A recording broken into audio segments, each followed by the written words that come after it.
lost, and it's true. Let's discover ships frozen in time. The first one is truly fascinating. Here, the Antarctica Shipwreck. It's a Greek trading ship from the 1st century BCE. It's located on the east side of the Greek island of Antarctica and at the merging point of the Aegean and Mediterranean seas. Around 2,000 years later, in 1900, a group of Greek sponge divers discovered the wreck. They were going to Tunisia, yet they were forced to find shelter from a storm on a nearby island. Since they couldn't go anywhere due to the storm, they decided to look for sponges until the weather got calmer. One of the divers discovered the shipwreck at depths of around 130 feet. Imagine someone going for a sponge hunt, but getting out to the surface with archaeological treasures. The captain of the sponge boat talked to the Greek officials about what they had found. The officials sent 2 ships to the wreckage. The salvage operation was successful, and discoveries are now in Greece's National Archaeological Museum in Athens. The findings included 3 life-sized marble horses, jewelry, coins, and hundreds of works of art, including a 7-foot-tall Colossus statue of Hercules. Among these treasures, Antarctica Ephebe, a bronze statue of a young man, caught more attention. Because the ephebe doesn't comply with any familiar iconographic model, and there are no known copies of his type, he held a spherical object in his hand. Scholars have different theories of who that person could be, but they are not in a consensus yet. More than 70 years later, Jacques-Yves Cousteau and his team went to the area and recovered hundreds more artifacts and the remains of 4 people. Interestingly, they discovered a complex set of interlocking gears, capable of predicting the movement of the sun, moon, and several planets. The mechanism can also show the times of solar and lunar eclipses years into the future. Think of this Antarctica mechanism as an early computer calendar, to plan significant events like agricultural activities, religious rituals, and Olympic Games. These artifacts found in the Antarctica wreckage are some of the most important findings in modern archaeology. Just the Antarctica mechanism itself has changed our perception of the limits of ancient technology. The mechanism has a sophisticated design and was made over 1,000 years ago. After all these amazing discoveries, experts believe that the wreckage site has remained largely unexplored and is mostly because of its location and the landscape of the seafloor on which the ship rests. The wreck is too deep for scuba divers but too shallow to use something like a submersible. A survey made on the seafloor in 2012 showed evidence of a second wreck about 800 feet to the south. It's clear that this area has a lot to offer humanity. What would happen if those sponge hunters didn't go to the area? Scientists found a shipwreck in Antarctica at the bottom of the Weddell Sea 107 years after it sank. The name of the ship was Endurance, and it was the lost vessel of Antarctic explorer Sir Ernest Shackleton. Scientists who laid eyes on it decades later say it is among the greatest undiscovered shipwrecks ever. That is why they filmed the whole discovery. The video shows the remains of the Endurance and proves it is still in remarkable condition. It has been sitting in 10,000 feet of water for over a century, yet it looks like it sank very recently. So the story goes like this. The ship was crushed by ice and sank in 1915. Shackleton and his crewmates had to escape by themselves in small lifeboats. From then on, it was all about survival. Shackleton imagined to get his crew to safety. Then, the ship sank. Yes, this is a pretty impressive story. But why did scientists prize this ship? Firstly, Shackleton's Imperial Trans-Antarctic Expedition sailed to make the first land crossing of Antarctica. Yes, the crew was trapped in ice, but the intention was important. Secondly, it's about the challenge itself of finding the shipwreck. The Weddell Sea is almost always covered in thick sea ice. The same ice that made the Endurance sink. Getting near the presumed sinking location is super hard, let alone being able to conduct research. Experts of the modern expedition team foresaw the time when the lowest extent of Antarctic sea ice would come using satellite images. They realized that the weather was in their favor to start an expedition. Dr. John Shears said that they have successfully completed the world's most difficult shipwreck search, fighting against constantly shifting sea ice, blizzards, and temperatures decreasing to -0.4 degrees Fahrenheit. Yeesh, I can't imagine the worst conditions in Antarctica if these conditions are in their favor. Lastly, look at this. Its timbers. They're very much intact. Plus, you can read the ship's name. It's still visible. Marine archaeologist Menson Bound says that this is the finest wooden shipwreck he has ever discovered. He has 50 years of career experience, so I believe the guy. So how come the wood is not rotten? Dr. Michelle Taylor, a deep-sea polar biologist, said that there has been little wood deterioration because the wood-munching animals are not in this forest-free region of Antarctica. Workers of a coal mine in East Serbia discovered 3 shipwrecks that had been there for at least 1,300 years. The largest shipwreck is an ancient Roman fleet. It's around 50 feet long with a flat bottom. It's estimated that the ship could carry a crew of 30 to 35 people. Looking at its hull, you can see the marks of repairs. Wow, this one had a lengthy career. You know, it gives us insight into more than 1,000 years ago. The 2 smaller vessels, on the other hand, match descriptions of boats used by Slavic groups to attack the Roman frontier. These 2 have been discovered under mud and clay in an ancient riverbed. Apparently, in those times, there was a Roman base in a place called Viminacium City. Interestingly, Viminacium was a provincial capital with an estimated 40,000 inhabitants in the 4th century CE. For comparison, it was even larger than Pompeii. The Kostelach coal mine is a center of hidden gems. Archaeologists had found evidence of ancient human and animal activity here before. For instance, in 2012, experts found bones of at least 5 woolly mammoths, which went extinct about 10,000 years ago. Canadian archaeologists found a ship 150 years after it went missing in the Canadian Arctic waters.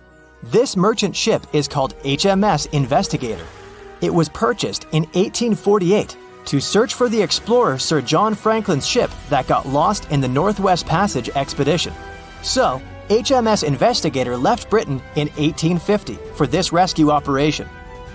The expedition crew, captained by Robert McClure, sailed the Investigator into the water. He realized that he was in the final leg of the Northwest Passage, the sea route across North America.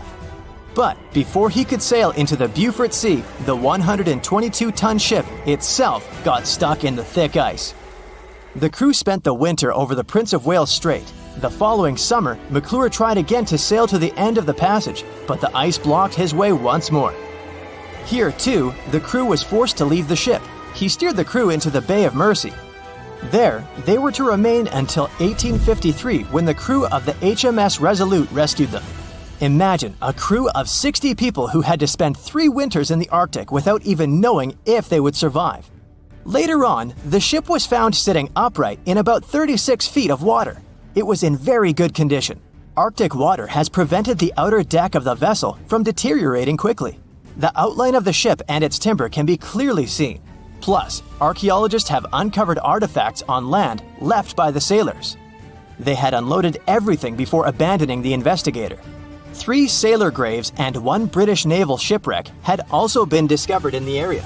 I wonder what else they could find there.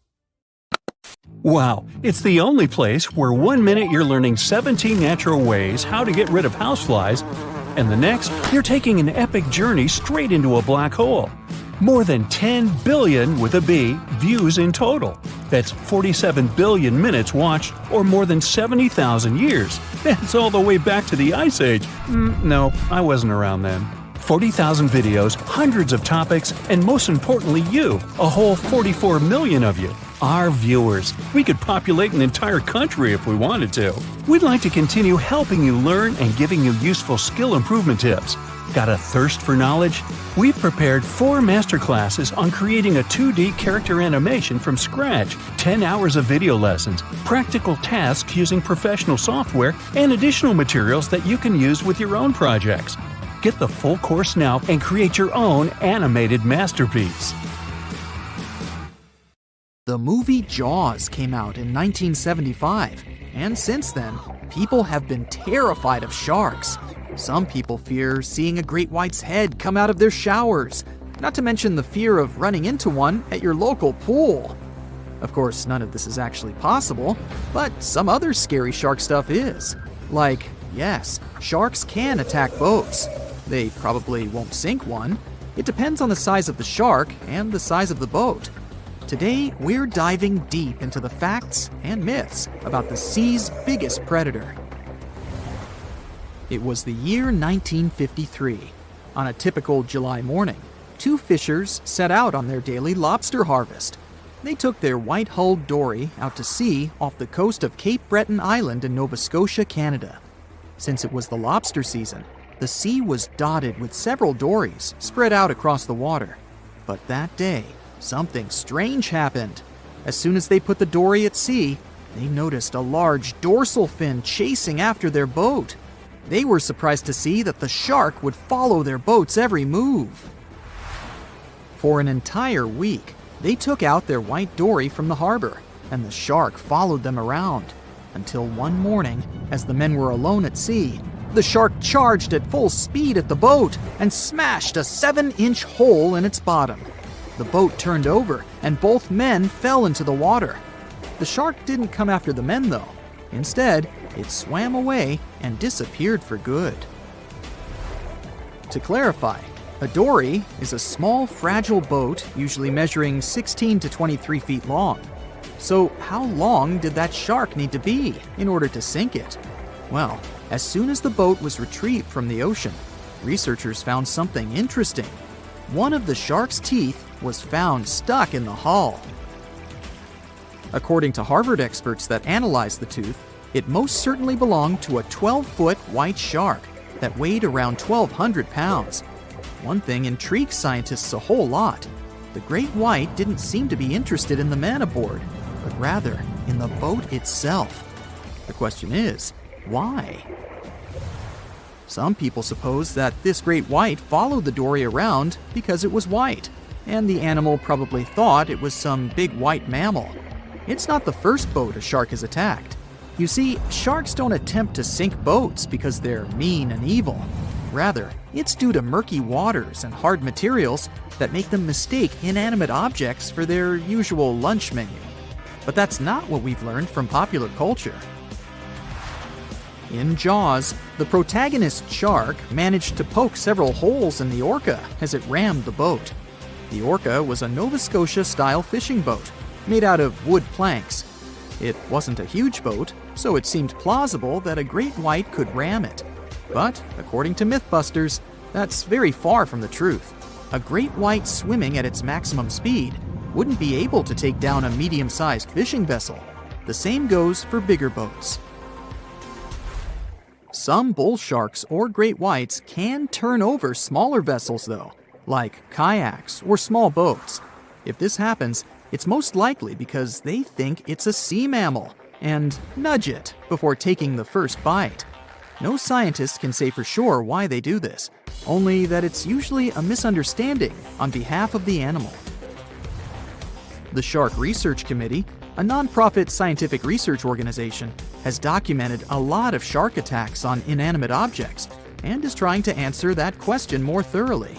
So far, they've observed several attacks on objects such as crab trap buoys and inflatable float bags. The website has also registered 2 famous attacks on boats.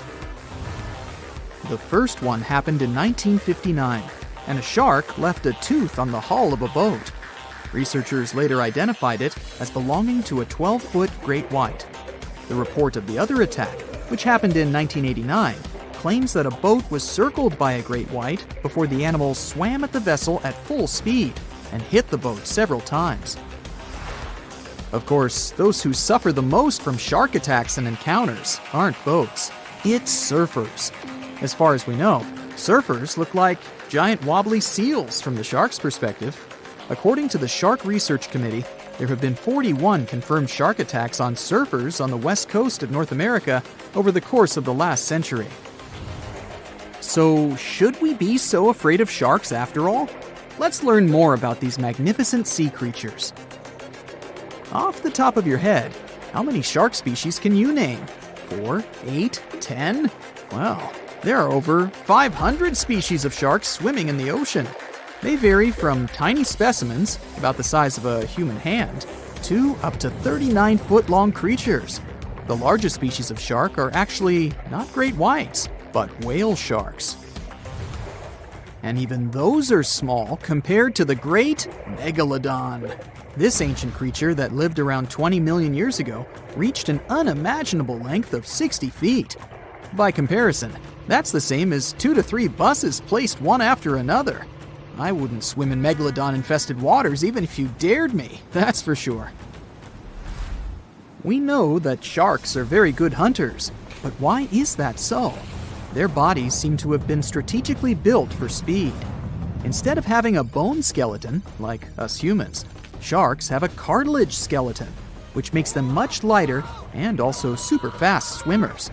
Each species of shark hunts depending on its nutritional needs.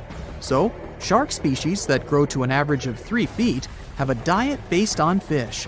The ones that grow bigger start feeding off of bigger sea animals, such as sea lions and seals. Throughout their lives, some species of shark can shed over 30,000 teeth.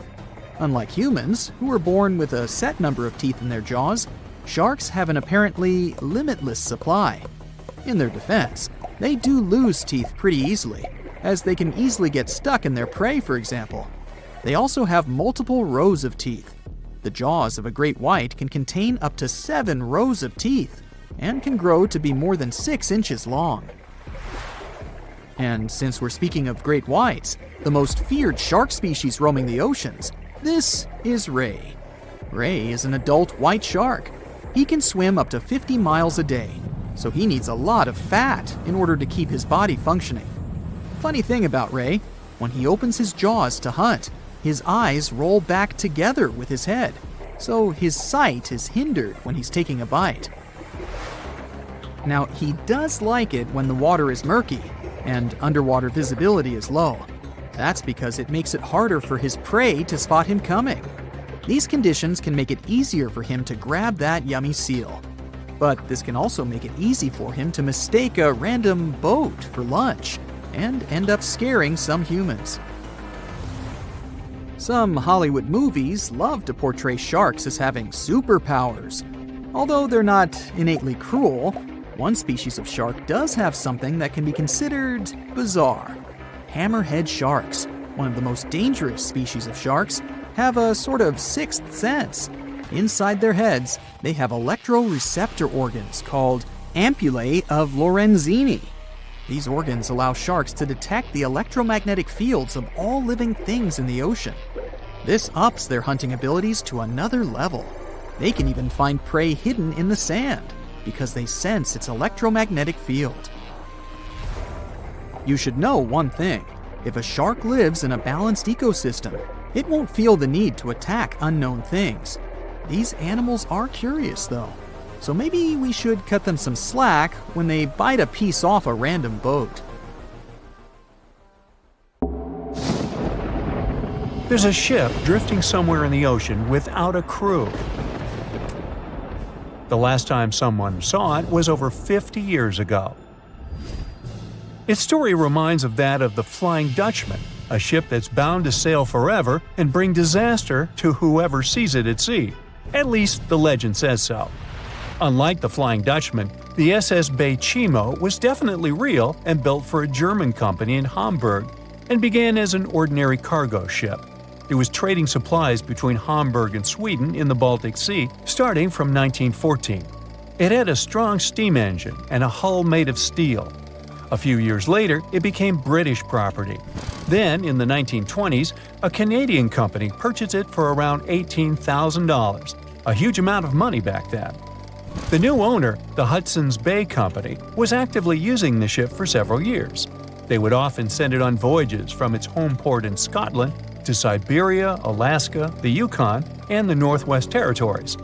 It also passed through the Panama Canal and even the Suez Canal, with fur pelts for sale on board. Sometimes it would also transport passengers. It had completed 9 successful voyages before this strip of good luck came to an end. Starting from the 1930s, SS Bay Chimo would have trouble with ice and storms. When it first got trapped in ice in October of 1931, some of the crew managed to escape to Alaska. 15 of 22 sailors decided to stay with their vessel and try to save it. They had furs and other valuable cargo worth around $58,000 aboard. The company sent them supplies to survive the winter. They set camp near the ship out of the hatches, tarpaulins, and other materials, and offloaded the cargo. At the end of November, a blizzard rushed through the area, and it seemed like it had taken the ship with it. The ice platform had survived, but the ship broke free. Some of the crew members were sure it had sunk. But soon after, they heard from one of the locals who had spotted their ship around 45 miles away from their camp. The crew moved on with their lives, and the ship started its journey as a runaway vessel. People would spot SS Chimo once a year or so, all the way until 1965. It was mostly spotted off the coast of Alaska. A man going to Nome with his sled dog, along with prospectors, explorers, and treasure hunters, all claimed to have seen SS Chimo. Someone tried to board it and take it to port, but ended up stranded on it for days because of horrible weather. Others got luckier and managed to take a whaleboat, some furniture, and other valuables from the vessel. Those who got close to the ship saw that it was damaged and missing the propeller. Still, it stayed afloat without a crew for at least 38 years and became the longest sailing ghost ship in history. In 2006, the Alaskan authorities started a project to solve the mystery of this ghost ship of the Arctic and finally find SS Chimo, either still above or below the water. So far, the project has not been a success. SS Chimo remains one of the estimated 4,000 ships that have disappeared off Alaskan shores. If the legend of the 17th century isn't lying, this ghost ship could be sailing somewhere along the Flying Dutchman. It belonged to the Dutch East India Company. Its captain managed to do the impossible for that time and sailed from Holland to Indonesia in only 3 months. They said he was flying over the sea, and some evil tongues explained that he had made a deal with evil forces to achieve that. Once the ship was sailing back home, its captain and crew disappeared without a trace. There are many versions of what happened to it. One of the first ones said it had tried to enter port at the Cape of Good Hope, got in a terrible storm, and sank as there was no captain to save it. Another legend says the captain had refused to obey the skies to let the ship sink during the storm. A scary life form then struck the boat and the crew, and it was condemned to forever wander without rest. Many sailors claim to have spotted the wandering Dutchman. The Duke of York, who was to become King of England, mentioned having seen it in Australian waters. Right after spotting the ship, the man who saw it first fell from the top of the mast and didn't survive. There were more encounters with this legendary ship up to the middle of the 20th century. Ships would nearly collide with it as the Flying Dutchman jumped out of the blue. Scientists have a more logical explanation for this mystery: Fata Morgana, not to be confused with Hakuna Matata. Now, when you're out at sea on a hot day and the air is all wavy, it feels like when you look at the road on a scorching summer day.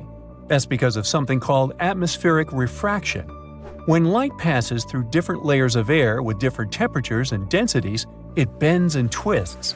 Sometimes, under certain conditions, this bending of light can create really bizarre optical illusions over the ocean, like sightings of the Flying Dutchman. The Fata Morgana phenomenon can make distant objects appear distorted, stretched, or even lifted above the horizon. So you can see a ship far away, but because of the way the light is bending, it will look like it's floating above the water or even disappearing and reappearing. A Fata Morgana is most commonly seen in polar regions, especially over large sheets of ice that have a uniform low temperature. But you can see it anywhere, even in deserts and over lakes on hot days. The first stories about ghost ships go all the way back to ancient Greek and Roman mythology. One of the most famous ghost ships in history is the Mary Celeste. This brigantine was traveling from New York City to Genoa and was fully stocked with provisions, but missing a crew when it was discovered in the Atlantic Ocean in 1872. The crew's personal belongings were also there, completely undisturbed. The final entry in their log was made 10 days earlier.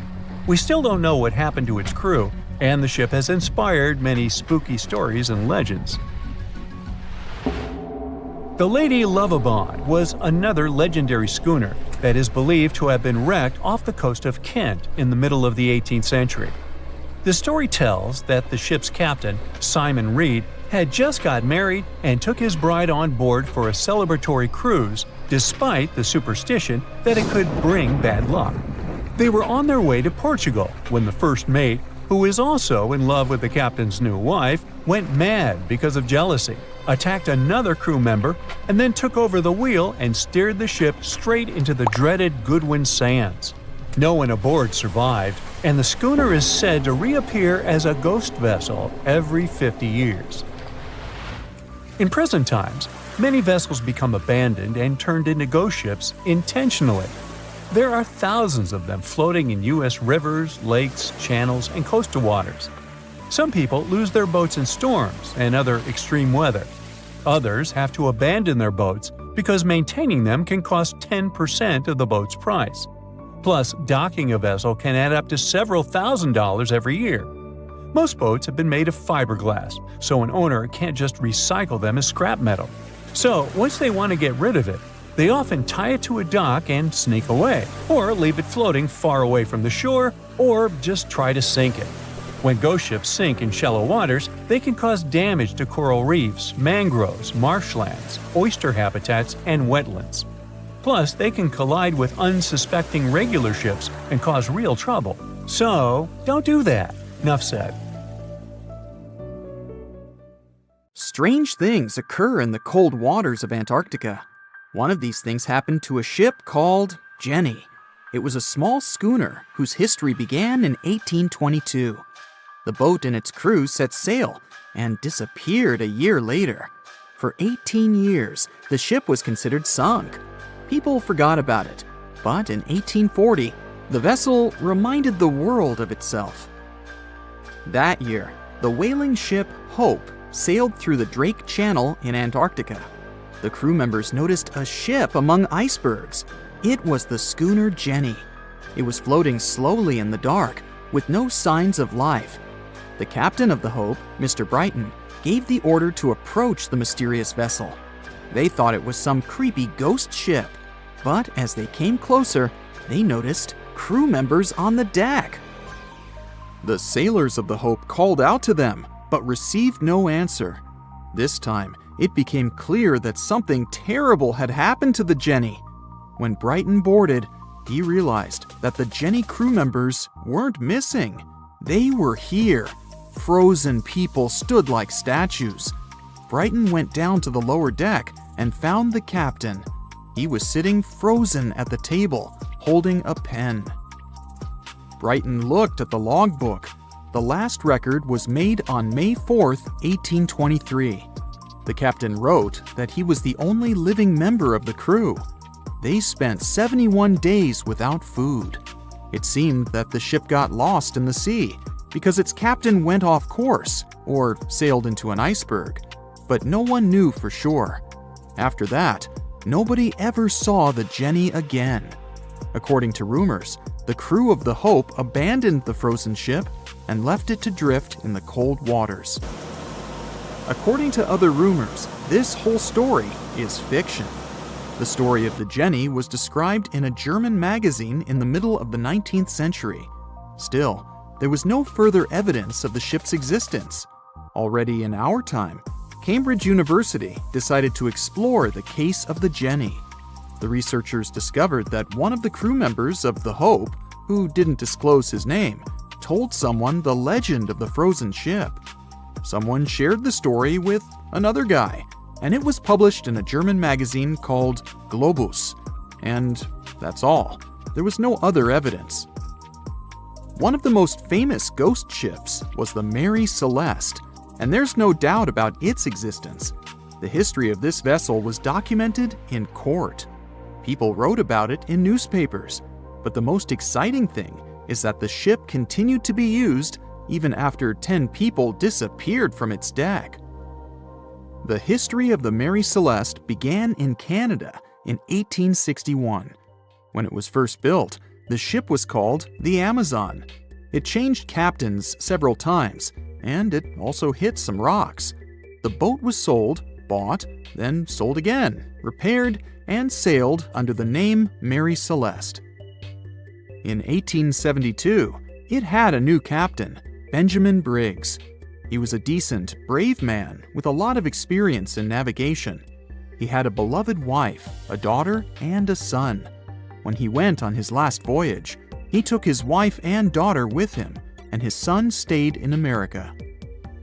In November of 1872, the Mary Celeste sailed from the port in New York with 10 people on board and disappeared. 8 days later, another ship, the Dei Gratia, also left New York and followed the same route. Dei Gratia's captain, David Morehouse, noticed the Mary Celeste and immediately realized something was wrong. The ship was moving too freely, as if no one was controlling it. The captain tried to contact the crew members, but no one answered him. Then, together with other sailors, he climbed aboard the Mary Celeste. The ship was in good condition. There was no damage. The hold was slightly filled with water, but it could be easily pumped out. Everything seemed fine, but one lifeboat was missing. The crew members' valuables were in their cabins. The cargo was in the hold. The supplies of water and food were untouched. Judging by the records in the logbook, the ship was caught in a storm, but it was not too strong. Other ships also sailed through this storm, but nothing bad happened to them. The last record was dated November 25th, and it claimed that everything was fine.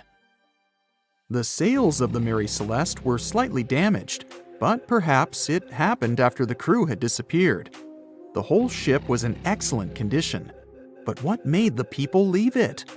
Part of the crew of the Dei Gratia stayed on board the Mary Celeste to bring it to dry land. Everything went well.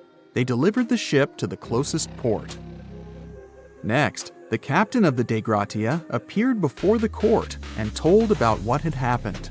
However, the prosecutor and the judge didn't want to believe in the story of the Mary Celeste. They were sure the captain got rid of the ship's crew to get money for its cargo. According to the maritime laws of that time, if you found a ghost ship with valuable cargo, then a substantial part of this cargo belonged to you. So, many people thought that David Morehouse decided to earn some money. This version seemed to be more valid than the one about the mysterious disappearance of 10 people. Fortunately, no one accused the captain of committing a crime. They thanked him for his service and gave him a monetary reward. However, his reputation was damaged, which greatly affected his career, as many believed he attacked the crew of the Mary Celeste. But even after this terrible case, trial, and investigation, the story was not over. The Mary Celeste was still an expensive and efficient vessel. It sailed several times, but then one captain crashed it into the reefs to get insurance. The court revealed this deception and accused the captain of intentional property damage. The story of the Mary Celeste became famous all over the world. People began to build their theories, realistic and not. Someone believed the ship had sailed through the Bermuda Triangle, but this version was quickly refuted, as the route of the Mary Celeste passed thousands of miles away from the Bermuda region. Did the Kraken or another giant monster attack the ship? Nope. Since the boat was found in almost perfect condition, there were no signs of a struggle. One of the most popular versions was that the crew of the Mary Celeste stole some valuable cargo and sailed to Spain on the rescue boat. However, those who knew Captain Benjamin Briggs said he was a good, honest man. Besides, he had a son in New York, and Briggs would never leave him. A more thorough investigation revealed that a series of accidental circumstances could have caused the disappearance of the ship's crew. Before its last voyage, the vessel delivered coal. Perhaps the pump intended for pumping water got clogged with coal after that, and when the ship got into a storm, the hold filled with water and the pump broke. The captain couldn't understand the amount of water because numerous barrels in the cargo hold blocked the view. Benjamin Briggs assumed it was dangerous to stay on the ship during a storm, so he evacuated with the passengers on a lifeboat.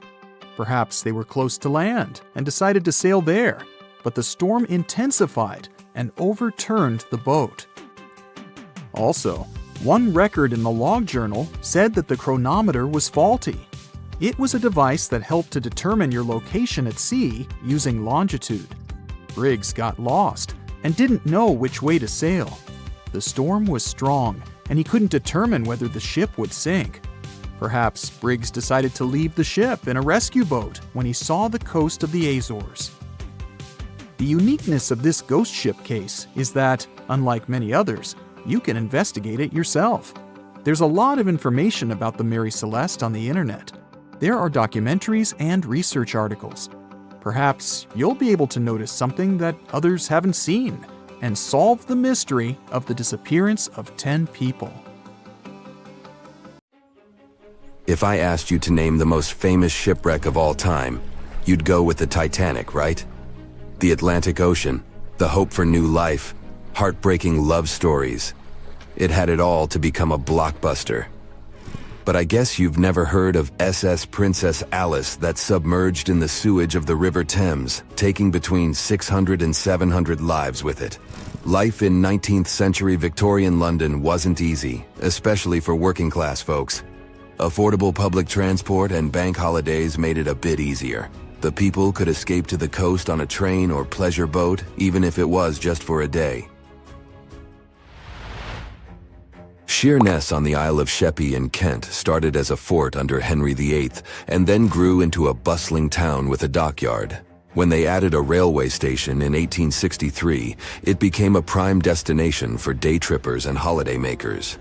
Seaside promenades, charming piers, and a whole bunch of fun stuff to do by the sea. It had it all. A bit inland along the River Thames, you had the Rocherville Gardens. These gardens had archery lawns, bowls, mazes, lakes, cliff walks, and even a floral bazaar. Plus, there was an aviary, a bear pit, and a skeleton of a lost whale that had taken a wrong turn in the Thames. Londoners of the late 19th century could hop on a train or cruise along the Thames by boat, and both options were pretty popular. But on the 3rd of September, 1878, way more people than usual opted for the boat. They chose it over the railroad after a passenger train had collided with goods wagons in Kent, taking the lives of 5 people. The river felt like a safer way to go. One of the ships available for the trip was the SS Princess Alice. The paddle steamer was first launched in 1865 on the west coast of Scotland. Its original name was the Bute, and it was used as a ferry for the passengers of the Wemyss Bay Railway Company. A couple of years later, it was sold and renamed after Queen Victoria's third child. Then, it was sold again and got the nickname the Shah's Boat, as it transported the Shah of Persia up the Thames to Greenwich in 1873. The ship had gone through several alterations in its lifetime. It got new boilers and watertight bulkheads.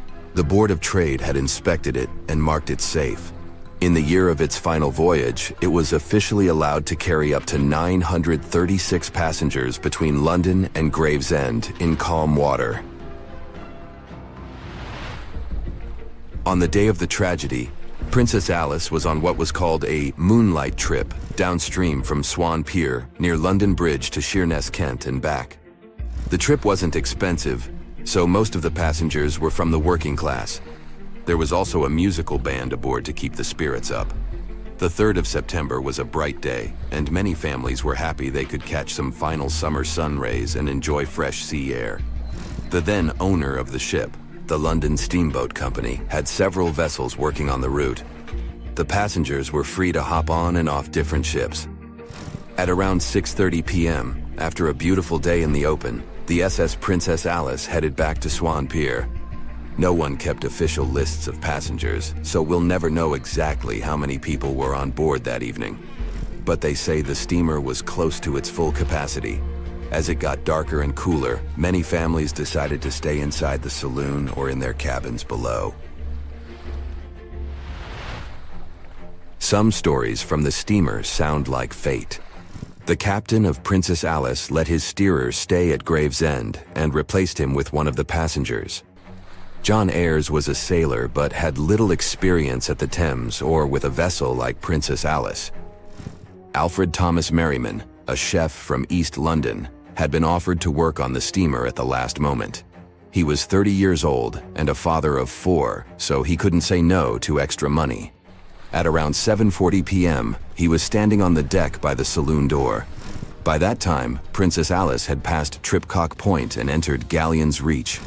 The passengers could see the North Woolwich Pier in the distance. Many of them planned to disembark at that stop. And that's when Merriman noticed a huge ship carrying coal. It was Bywell Castle. This vessel normally carried coal to Africa, but it had just been repainted at a dry dock. Bywell Castle was going to Newcastle to pick up some coal and transport it to Alexandria, Egypt. The ship's captain, Harrison, wasn't too familiar with these waters, so he called in Christopher Dix, a seasoned Thames River pilot, to lend a hand, even though he didn't have to. The ship had a fancy raised forward part below the deck, and Dix couldn't quite see what was in front of him. So, they had a sailor on lookout duty.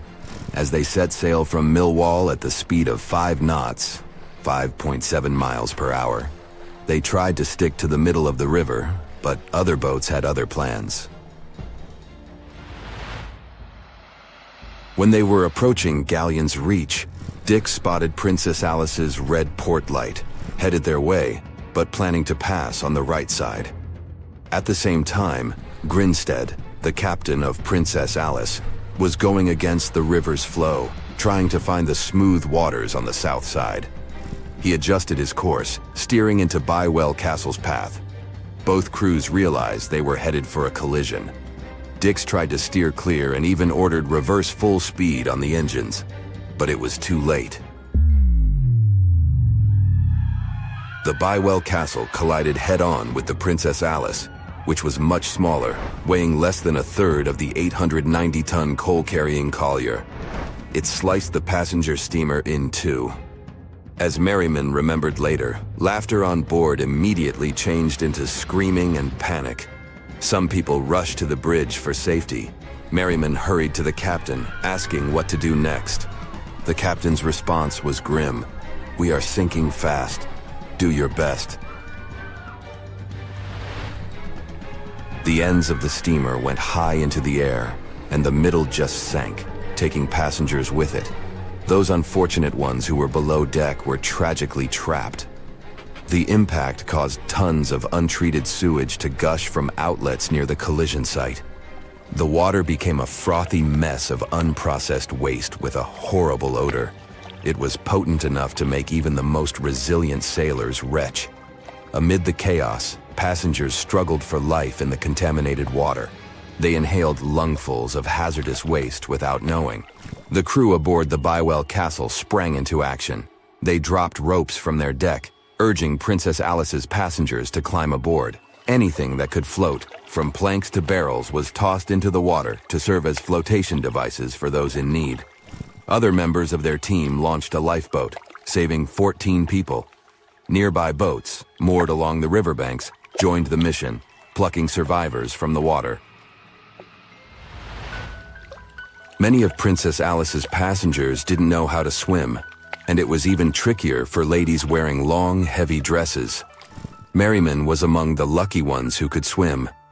He first held on to a piece of wreckage, and then, when others got to it, swam away and caught onto a rope hanging over the side of the Bywell Castle. They managed to save around 130 people this way. Another survivor was Robert Haynes, who played in the Princess Alice band. He was fond of ships and had noticed the Bywell Castle a couple of minutes before the collision. He chose not to follow the rest of the band, who went downstairs for a break, and that saved his life. Princess Alice's sister ship, Duke of Teck, arrived 10 minutes too late to assist with the rescue efforts. Only 2 people who had been below deck or in the saloon managed to survive the collision. We still don't know the total count of lives taken on that day, but it's somewhere between 650 and 700. And what makes this story even more tragic is that it has been mostly forgotten.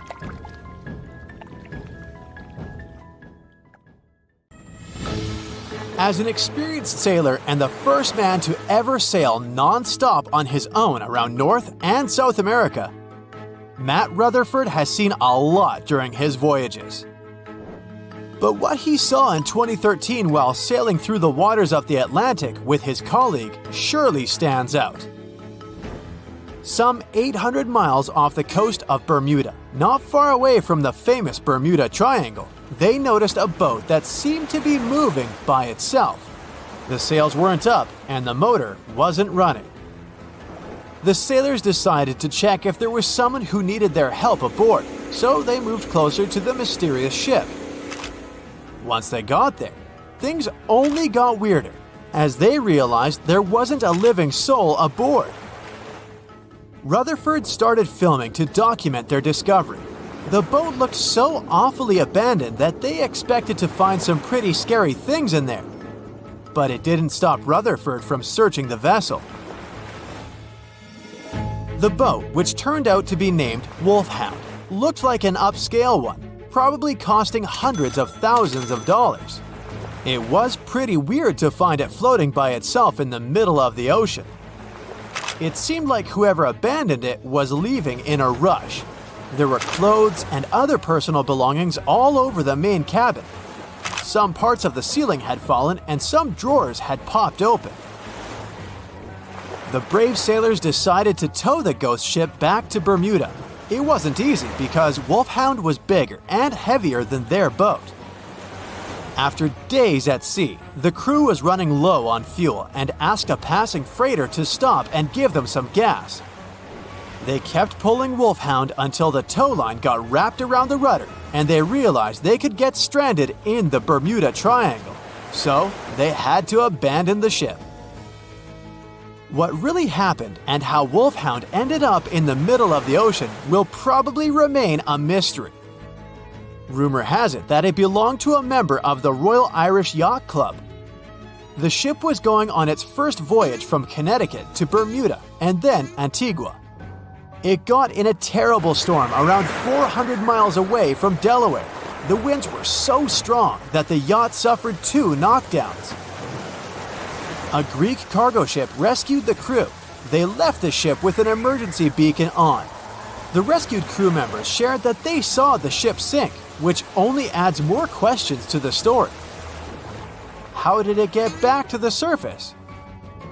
Does the Bermuda Triangle have anything to do with that? Christopher Columbus himself reported some unusual compass activity going on in this mysterious area while he was on his way to the New World.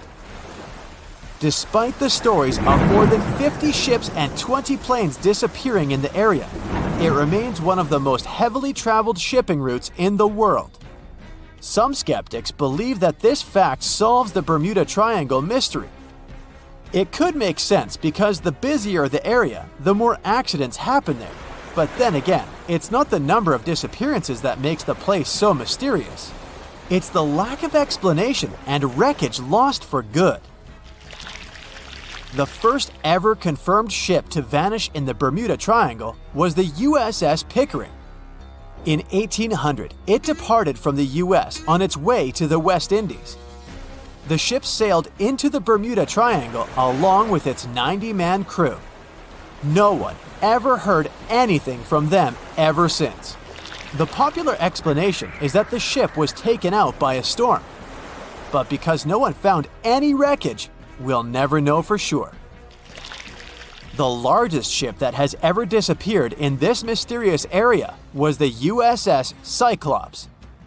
In March 1918, carrying a crew of 306 people, the USS Cyclops left Barbados and headed home to Baltimore. The ship passed through the Bermuda Triangle on its journey and vanished into thin air, or rather, water. The Cyclops never sent any distress signal and disappeared without any explanation or trace. The Bermuda Triangle isn't the only place in the world where ships go missing or mysteriously resurface. One of the most famous ghost ship stories would be of SS Bechimo. The large cargo steamer was built in Sweden. On October 1st, 1931, it got caught in pack ice. The crew decided to wait it out and managed to break free after a couple of days, only to get trapped again in less than a week. This time, they didn't manage to make it out. A rescue team went by air to save 22 of the crew members. 15 other members stayed in a wooden shelter they built not far away from the ship. Their plan was to wait out the winter and get back aboard. At the end of November, a strong blizzard was rushing through the area. When it was over, Beichimo seemed to have gone away with the storm. The captain decided it must have broken and sunk, but a few days later, a local hunter informed them that he had seen the ship around 45 miles away from their camp. The crew managed to find the ship and took the most valuable cargo from its hold. They had fears that Beichimo wouldn't live through that rough water, but it did manage to survive after all. Once the ice was gone, it floated away and ended up drifting along the shores of Canada and Alaska. Many people reported seeing the ghost ship in an open sea. Some even tried to board it to save the ship, but the weather didn't allow it to happen. The last time someone saw SS Beichimo was in 1969, 38 years after its crew had left it. It could still be drifting somewhere in the ocean. The story of MV Hoita happened in the South Pacific. The ship was originally a wooden luxury yacht. After serving for 20 years to various owners, it became a merchant ship. In 1959, it set on a trading voyage that was supposed to last around 2 days. When it didn't reach its destination on time, no one was worried at first, as things happen in the open waters. After another day, and no distress signals from the Hoita, it was obvious that something serious was going on with it. There were 25 people aboard, and their families wanted to find them. A search and rescue crew worked for 6 days looking for the ship, or at least its wreckage, in an area of nearly 100,000 square miles. That's 1.5 times as big as Florida. Sadly, the mission had come back with no results. It seemed like Hoita had disappeared without a trace. A month later, another merchant ship noticed Hoita drifting in the ocean, miles and miles away from its original route, and none of the crew members or passengers were on board. The cargo had also disappeared. The lifeboats were also gone, so the people must have escaped the ship hoping to save themselves. It turned out that the crew had been trying to get help as they tuned the radio to the International Distress Channel. But the damaged cable didn't let them send the signal any further than 2 miles. It also looked like when they were leaving the ship, the crew took the logbook with them, and we still don't know what exactly happened to Hoita. Family members of those who were on board are still looking for answers. One professor claims it must have been a corroded pipe that leaked and flooded the vessel, but we'll most likely never know for sure. In the Pacific Ocean, near Japan, there is an area nicknamed the Devil's Sea. It's believed to be one of the 12 vile vortices around the Earth. Some people claim that vile vortices have weird things going on in them because the pull of the planet's electromagnetic waves is stronger there than anywhere else. The most famous ship that disappeared in the area was a fishery patrol vessel in 1952. The ship went there to investigate the vessels that went missing previously and disappeared along with 31 crew members. Scientists who don't believe it was a mysterious disappearance blame the underwater volcano eruption for what happened.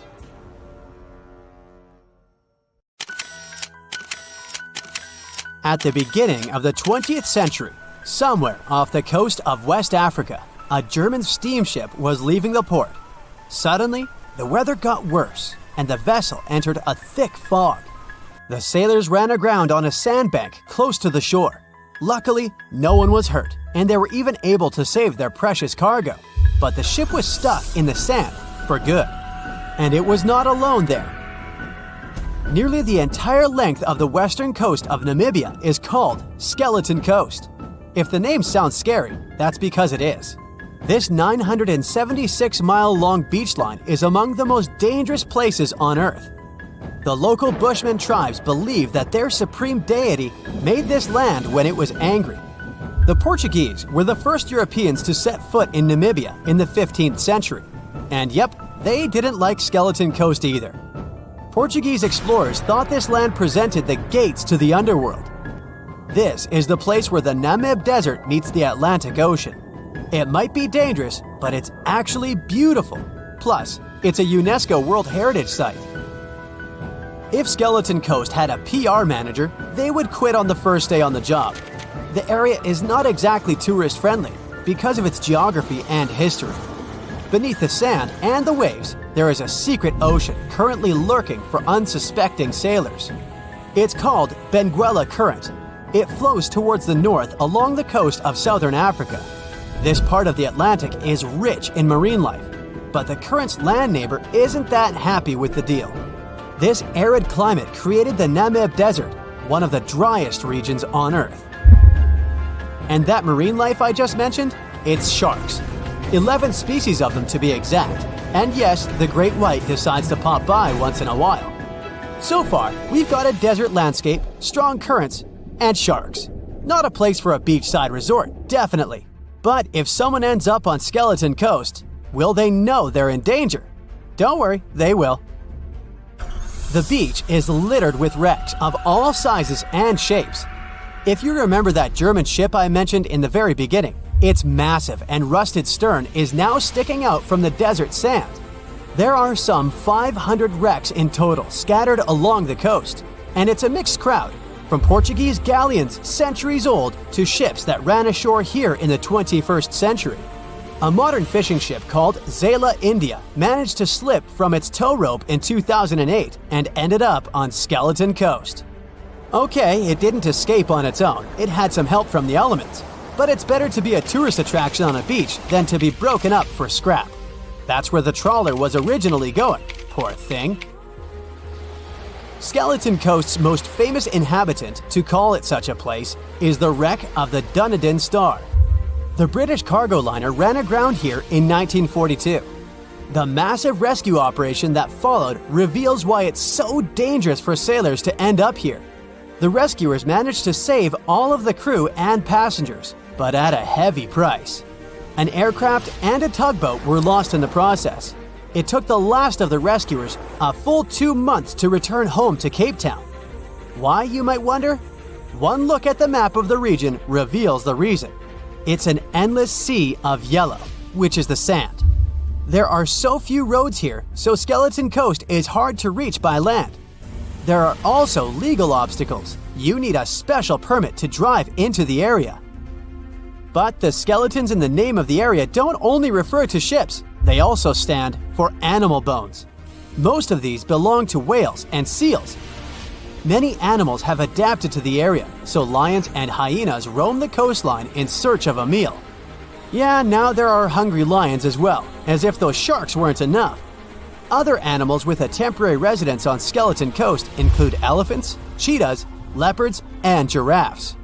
In 1971, the Namibian authorities established a national park here, but except for surfers, after an adrenaline rush, they don't get many visitors. You can understand why. The Namib Desert is the oldest desert in the world, and it's not very tourist-friendly either. Those who travel to the region should pack sunscreen and a warm winter jacket. A weird combo, right? Well, not so much when you think that during the day, temperatures soar over 110 degrees Fahrenheit. At night, the air temperature drops below freezing. What a climate roller coaster! And that's not the final danger. Yep, there's more. Remember how that German ship got lost in thick fog? Yeah, it wasn't a one-off event. Because of the region's climate, fog shows up frequently. Sailors should cover their ears now, but this fog is actually good for wildlife. This is their only source of water in the Namib Desert. Reptiles and mammals have adapted to the harsh climate. They use as little water as possible. Shifting sands, thick fog, strong currents, lions, and sharks. Not the stuff you would put in a tourist booklet, but Skeleton Coast isn't the only beach on Earth you wouldn't want to spend your vacation on. I will take you to Cape Tribulation in Australia. The area covers some 48 square miles in the northwestern part of the continent. And no, the area is not as dry as Skeleton Coast. It's part of the Daintree rainforest. You could say that here, it is the rainforest, not the desert, that meets the ocean. The beach at Cape Tribulation is straight from a postcard. But looks can be deceiving. Australia? Probably sharks. No, crocodiles are out here to get you if you decide to go for a dip in the sea. There are saltwater crocodiles that the locals call salties. Well, that's a cute nickname for such a dangerous reptile. And it's not just them. The wildlife seems to have a beef with visitors. From October to June, the waters around Cape Tribulation are full of box jellyfish. Their venom affects the human cardiovascular system. When touched by a jellyfish out at sea, swimmers won't have enough time to reach land for help. Vinegar helps neutralize the sting, so you might want to keep a spare bottle in your luggage. Crocodiles and jellyfish sound dangerous, but there's one more animal you should look after. It's the wild boar. It might sound funny, but you won't laugh when you're being chased by one of these across the beach. 21 million wild boars live in Australia. They're mostly active at night, making it even more dangerous if they charge at you. The best defense is running in circles. Wild boars can't cut corners well. That's probably why we don't see many of them taking up careers as race drivers. Cape Tribulation has one last danger installed for you, and it's not an animal. Out here, even the trees are plotting against visitors. The stinging tree got its name for a reason. If you try to pick one of its beautiful red berries, it'll fight back. Its prickles are like tiny glass shards. The less than pleasant effect on your skin will last for a month. Then there is this wait a while bush. Who keeps naming them like this?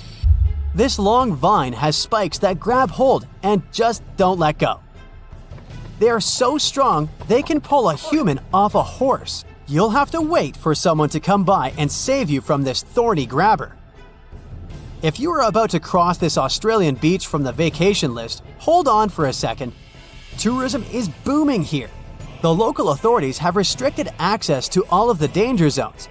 Visitors go swimming in dreamy water holes that are surrounded by lush vegetation. There are even ropes to swing from. Now, that's a beach you can finally relax on.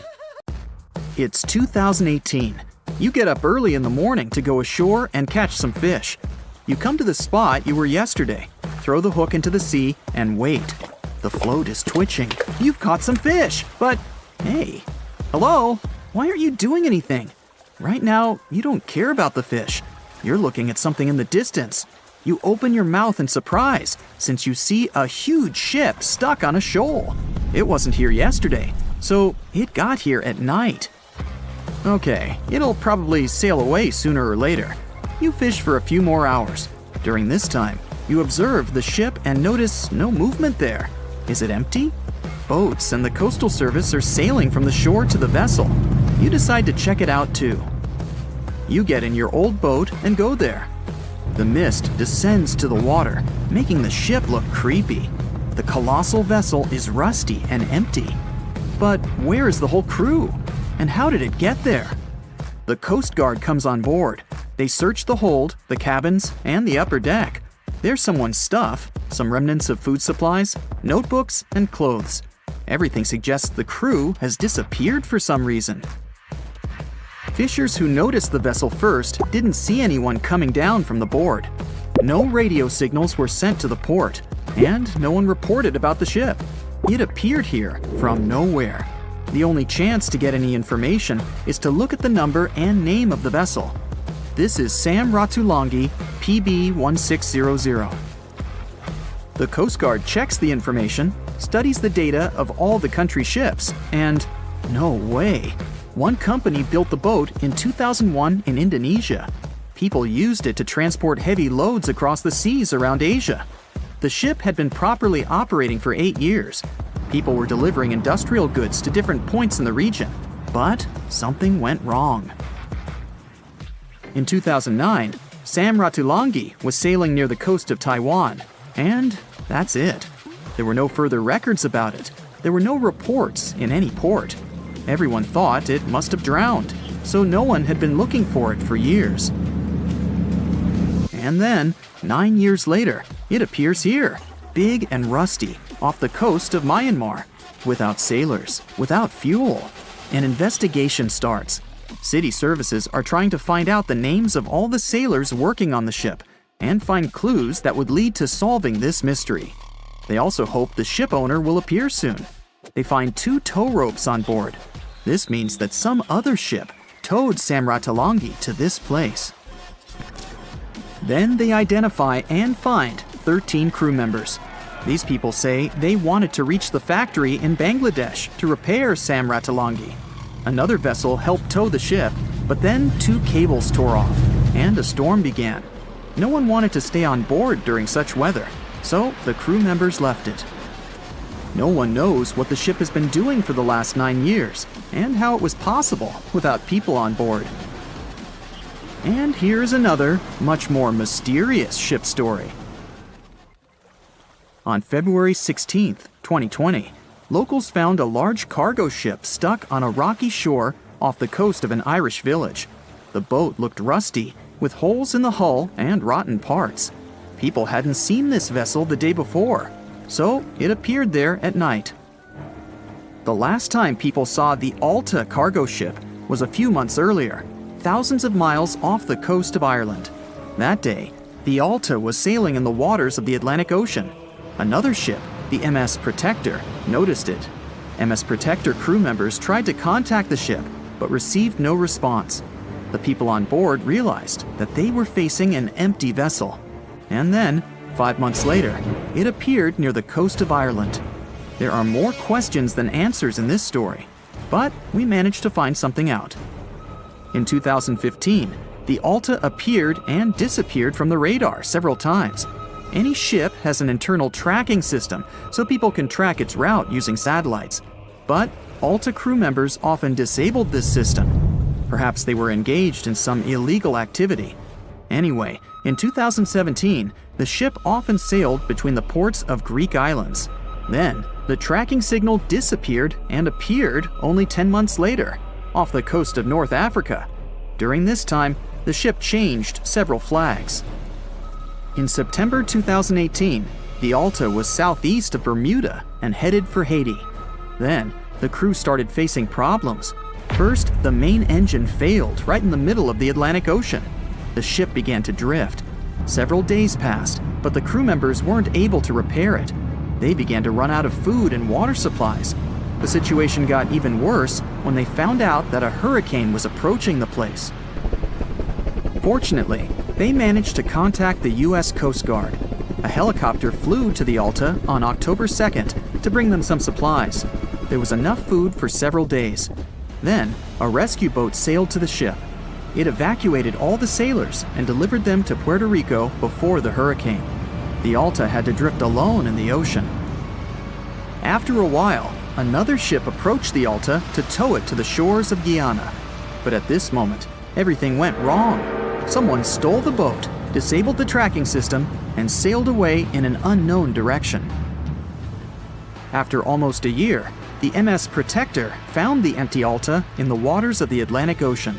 And then, 9 months later, the ship without a crew sailed to the shores of Ireland. How did it manage to travel across the Atlantic and get to the coast of Ireland? It's still a mystery. Maybe it was just luck. No one else saw the ship all this time. It was just covering huge distances, surviving storms. Who's the captain? What happened to the thieves? Who owns the ship now? One day, someone called the village administration and introduced themselves as the vessel owner. But that unknown person didn't provide any evidence. They found several barrels of oil on the ship, which they took away by helicopter. The Alta was rusting. Corrosion of metal could damage the environment. The vessel had no commercial value, yet it would have taken millions to get rid of it. There were 3 options for what to do: leave the ship where it was, tow it into the sea and let it sink, or disassemble it for scrap. But nature had its own plans. Storms and strong waves split the hull into 2 parts. The Alta was drifting without a crew in the waters of the Atlantic Ocean for about 2 years. But this is nothing compared to a ship that was traveling for 38 years. The record belongs to the SS Bechimo. It was a merchant vessel owned by some trading company. In 1931, the ship found itself on the ice off the coast of Alaska. Its movement slowed down. A thick layer of ice blocked the ship, and a strong storm only made the situation worse. The blizzard was so intense that the crew members couldn't see anything but a white veil in front of their eyes. Sailing any further was impossible. The team had to wait for the storm to end. They waited for a day, 2, 3 days. A week had passed, but the snowstorm was only getting stronger. Then, one day, it grew weaker. The crew members split into 2 teams. The first team went to the nearest city. The second group, along with the captain, stayed on board. They set up camp next to the ship and waited for the blizzard, which had started again, to end. There was 0 visibility. And finally, one day, the storm was over. Great! And now, wait a minute. But where is the ship? The SS Bechimo just disappeared during the blizzard. The captain was sure that the ship had sunk, so he left along with the crew. Then, a week later, they saw the vessel drifting near the area where they had lost it. The hull was damaged so severely that it was unsafe to sail on it. Repairing the ship would be pointless and expensive, so the captain decided to abandon it. He was sure that it would go underwater sooner or later, but it stayed afloat for the next few days, the next few months, and a few years. People had reported seeing it at various points along the coast of Alaska for 38 years. The last record of the SS Bechimo is dated 1969. Those who saw it claimed the ship was completely frozen, almost merged with the ice. Some people planned to start an expedition to find the ship, but all attempts were unsuccessful. The vessel is probably lying somewhere on the deep sea floor. The year was 1854, and the SS Arctic, the fastest passenger liner of its time, set out to cross the Atlantic. As it sailed through the misty veil, it slowly disappeared into the unknown. The Collins Line, an American shipping company, was started in 1818 and only began seriously trading in the transatlantic by 1835. Its steamships crossed the Atlantic from Liverpool to New York within just 10 days. Doesn't sound like a great speed today, I know, but back then, the same thing took other ships several weeks. Light on the water with their wooden hulls, powering through with a strong steam engine, those steamships were the favorite choice for many high-profile people. What could go wrong with such an advanced ship, they thought. This reminds me of some other ship everyone believed to be unsinkable. But anyway, back to the Collins Line. It grew to be a serious contender on transatlantic routes, with only one other competitor, the Cunard's Line. It was a British company also aiming to be the main force through the Arctic Passage. In 1835, the company received a new ship that traveled to Liverpool and came back to New York with the largest cargo ever at that time. From then, the Collins Line was steadily growing. It seemed like there would only be future successes for it. Unfortunately, their lavish ships became costly to run with the amount of coal used. Massive power along with weak wooden hulls meant they needed many repairs after each voyage. So, every trip ended up being expensive. But since the ships were safe and had a great reputation, people were willing to pay the price, and the company was definitely not in crisis. They had achieved something no one had managed to do before them. Like I told you, their ships crossed the Atlantic in a whopping 10 days, and Edward Collins, the owner, was very determined to maintain the pace. Their 5 ships easily outran the Cunard's Line of only 3. With this great praise, it provided more attention. Though the Cunard's ships were slower with their iron hulls, they believed there was still profit, regardless of how slowly they sailed. Among Collins' ships, the Arctic, the third of them to be launched, was the largest, reaching 284 feet long, with 2 side-lever steam engines, each with 1,000 horsepower. The paddle wheels made 16 revolutions a minute when at full speed. At the time of its launch, the press called it the most stupendous vessel ever constructed in the United States. But glamour and fame couldn't avoid what would come next. On the 27th of September, The Arctic was on its journey from Liverpool to New York, continuing a speed pace through the thick fog. It's possible that by that moment, after 4 years of record-breaking trips, the crew became overconfident with their sailing and the ship. Going only 50 miles from Newfoundland, they carelessly continued through the fog with no radio contact, sonar, or any other form of identifying objects, equipped only with Morse code. A smaller ship, the SS Vesta, which operated as a fishing vessel, often worked around Newfoundland. It was passing through the same path as the Arctic and crashed into its side. Shocked by the collision, the captain of the Arctic offered help to the much smaller Vesta, but it was soon clear that the damage that seemed minor on the Arctic was far worse.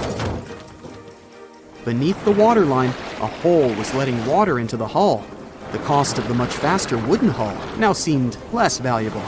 They steered toward land, trying to plug the holes, but they weren't doing so well, and the seawater continued to pour in, filling up higher and pushing the ship down. And finally, once the engine room was full, it put out the boilers, taking away the massive power the Arctic was once legendary for. They moved slowly until coming to a complete stop. The ship continued to sink, and the order was to abandon it.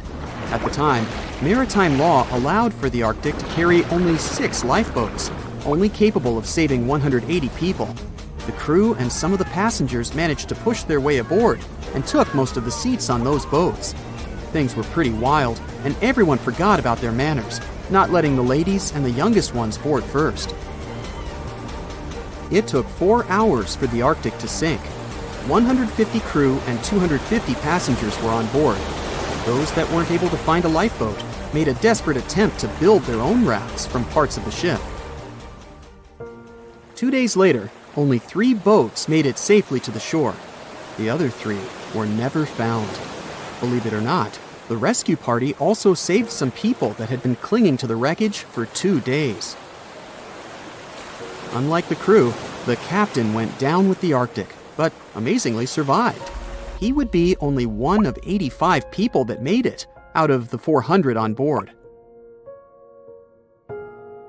When the news arrived 2 weeks later, the public responded with great sadness to the losses.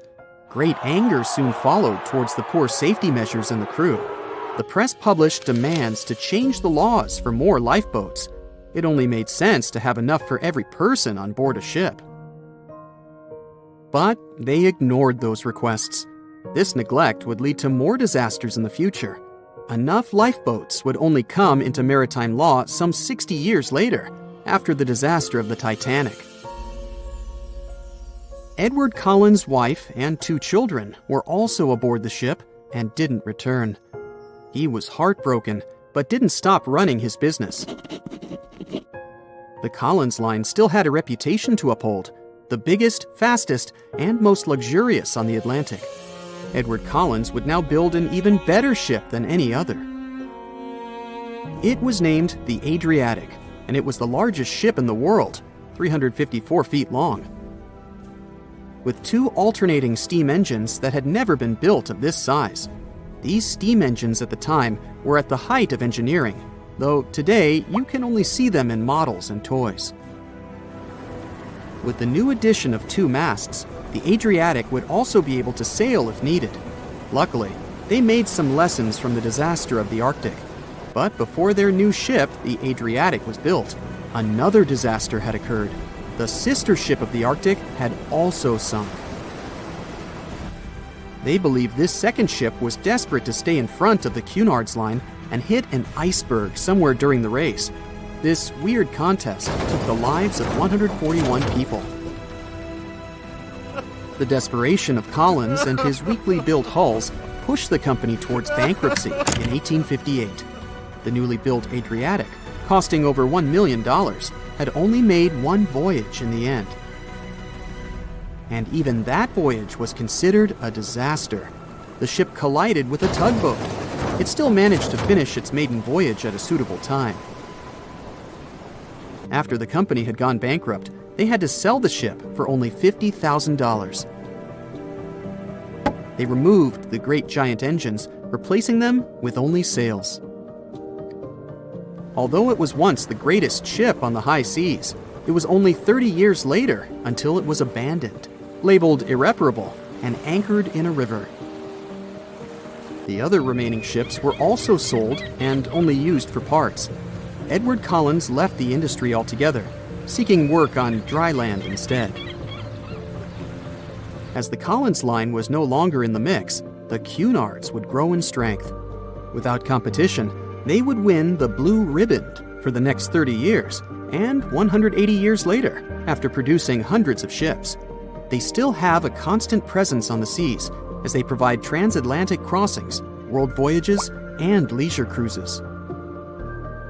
To this day, the Cunard Line is the only one to run ships between Europe and America, and it's great proof that it's not always the fastest that's the best.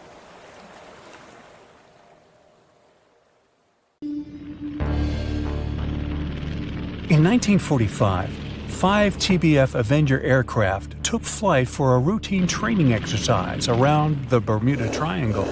In the middle of the exercise, the planes were struck by intense rain and heavy winds, despite the clear weather forecast. The pilots became extremely disoriented and radioed the base to report that their navigational equipment had stopped working.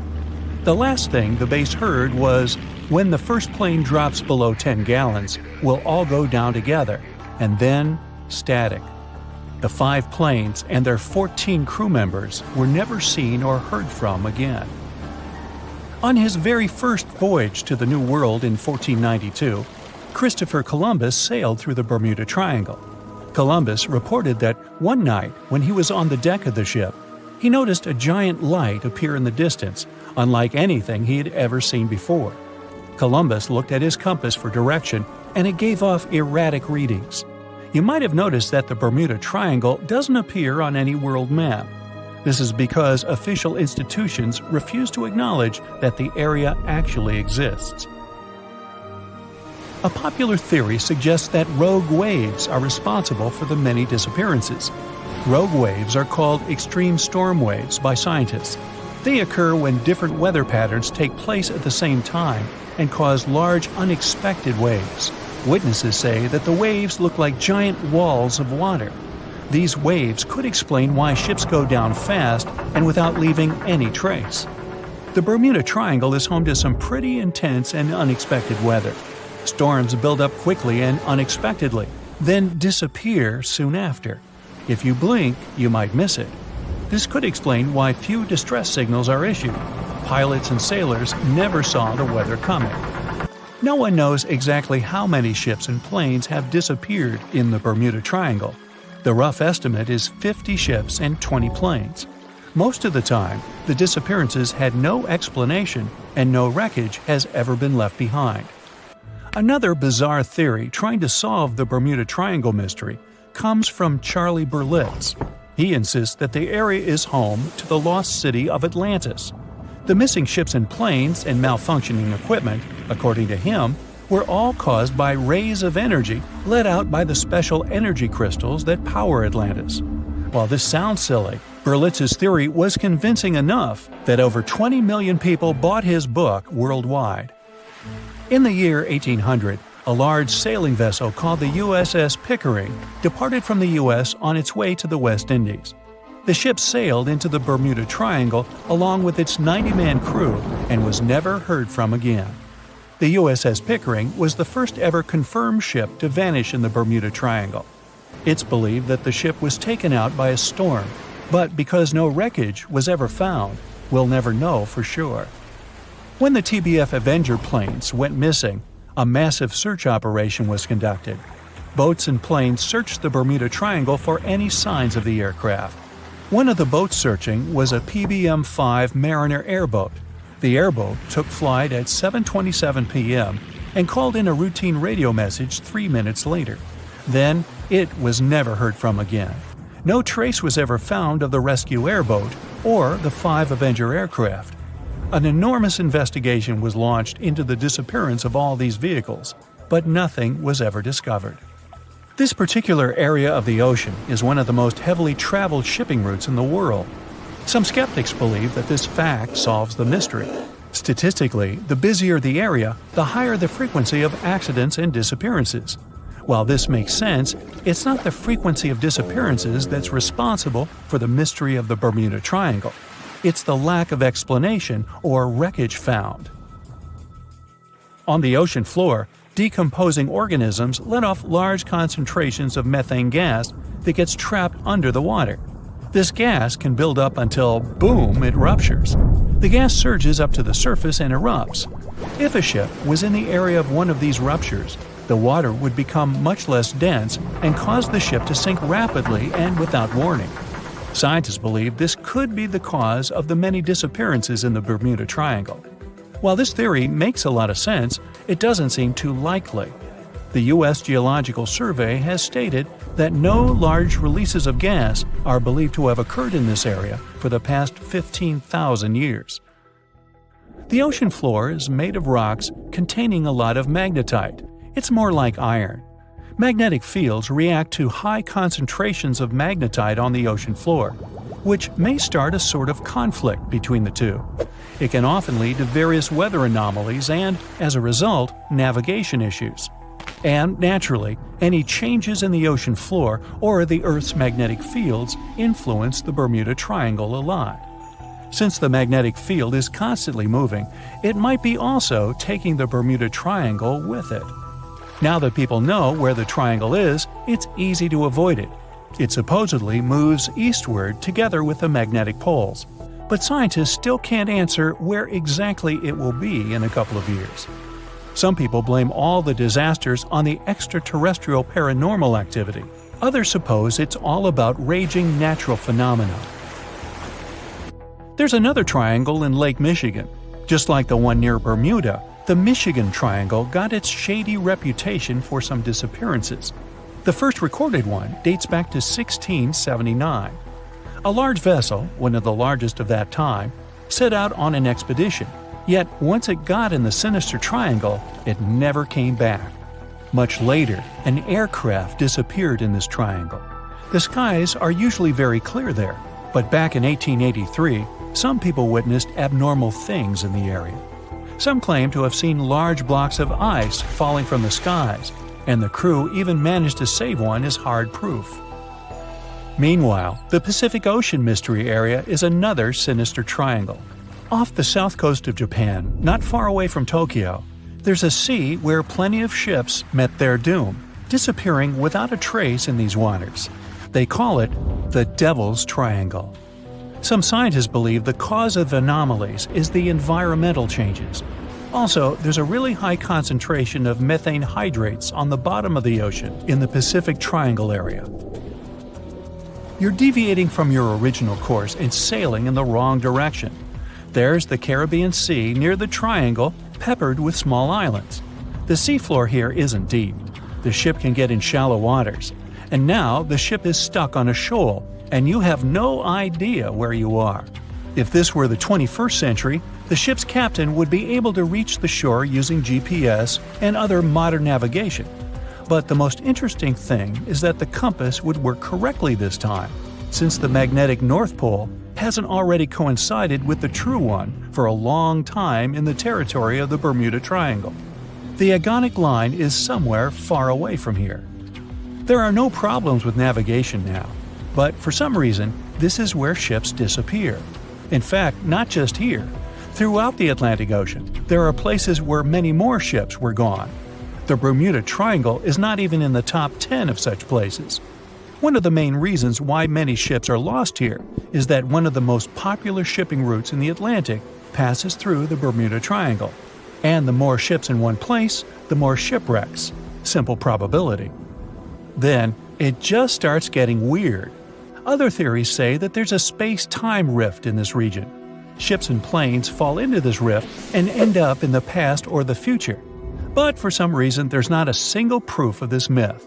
There's no reason to think that the rift is hidden somewhere here. The base of an extraterrestrial civilization is located in the Bermuda Triangle. Visitors from other galaxies steal sea vessels along with the crew, so no one finds the wreckage of the ships. This is also a popular myth that has no scientific justification. The Kraken lives somewhere in the triangle. It's a huge squid that sinks ships and also is a legend that sailors tell each other.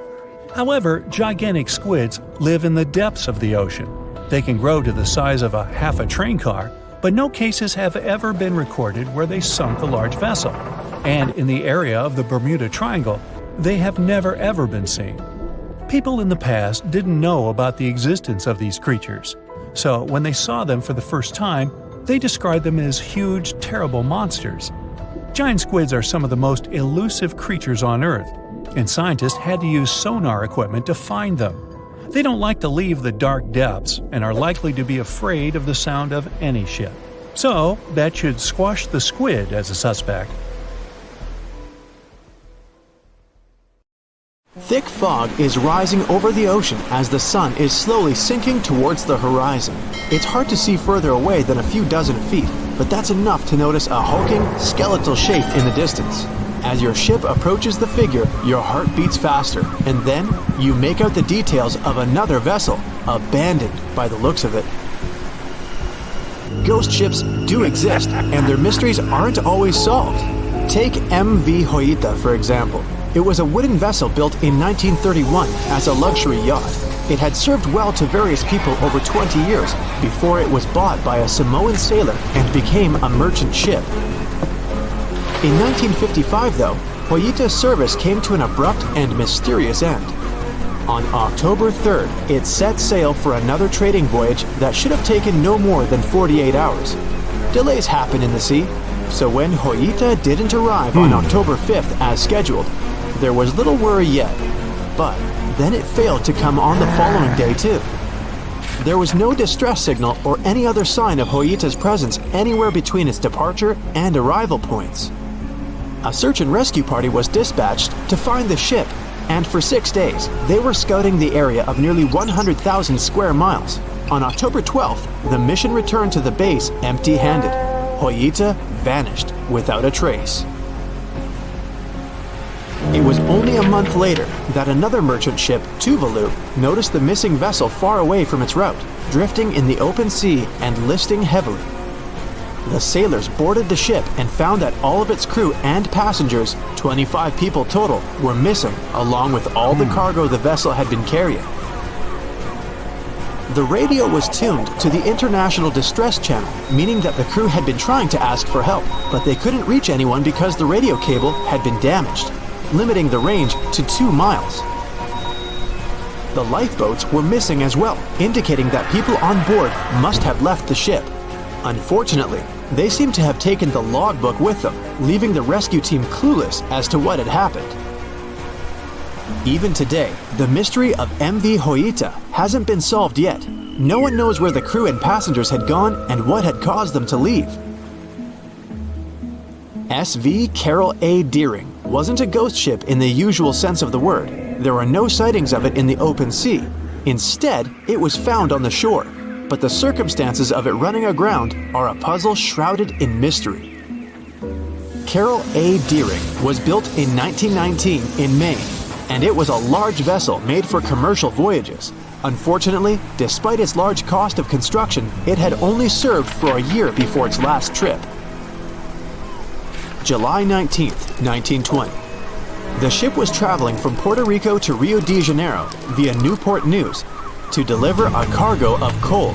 It was almost halfway to the final destination when the captain fell seriously ill, and the crew turned back to drop him and his son off and replace the captain.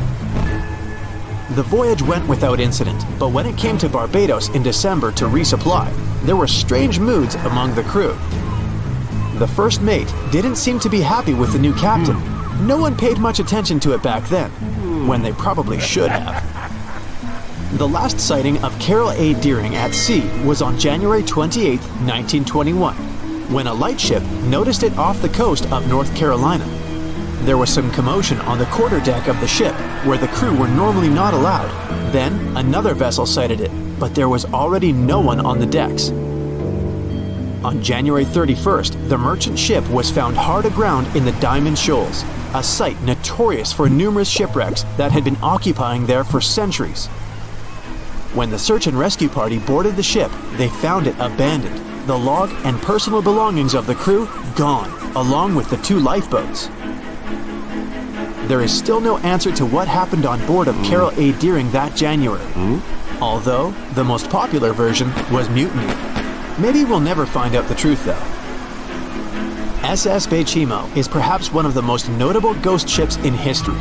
This large cargo steamer was built in 1914 in Sweden and plodded its way dutifully over 16 years, trading provisions for pelts with native tribes of Alaska and Canada. But then, on October 1st, 1931, Bechimo got caught in pack ice. At first, it seemed the crew would be able to wait it out and continue on their route because the ship broke free in a couple of days. But in less than a week, it became caught again, this time for good. In another week, a rescue party was sent to fetch 22 of the Bechimo's crew, while another 15 remained behind to wait through the winter if necessary and get the ship back. But a month later, after a powerful blizzard struck their camp, the sailors went out of their shelters only to find the ship gone. Luckily, a few days later, a native hunter told them Bechimo hadn't been lost yet. He'd seen it about 45 miles from where they had been stationed. They managed to track it down, but decided the ship wouldn't survive the winter. So they took the most valuable cargo from its hold and abandoned it. They were wrong though. SS Bechimo did survive that winter, and many more that followed. When the ice broke, it sailed away on its own, drifting listlessly along the shores of Canada and Alaska. There were numerous sightings of the ghost ship, sometimes adrift in the open sea, and at other times stuck in the pack ice again. People attempted to board and salvage it, but weather conditions or lack of equipment always prevented them. SS Bechimo was last sighted by native Alaskans in 1969, 38 years after its abandonment. What became of it later remains unknown.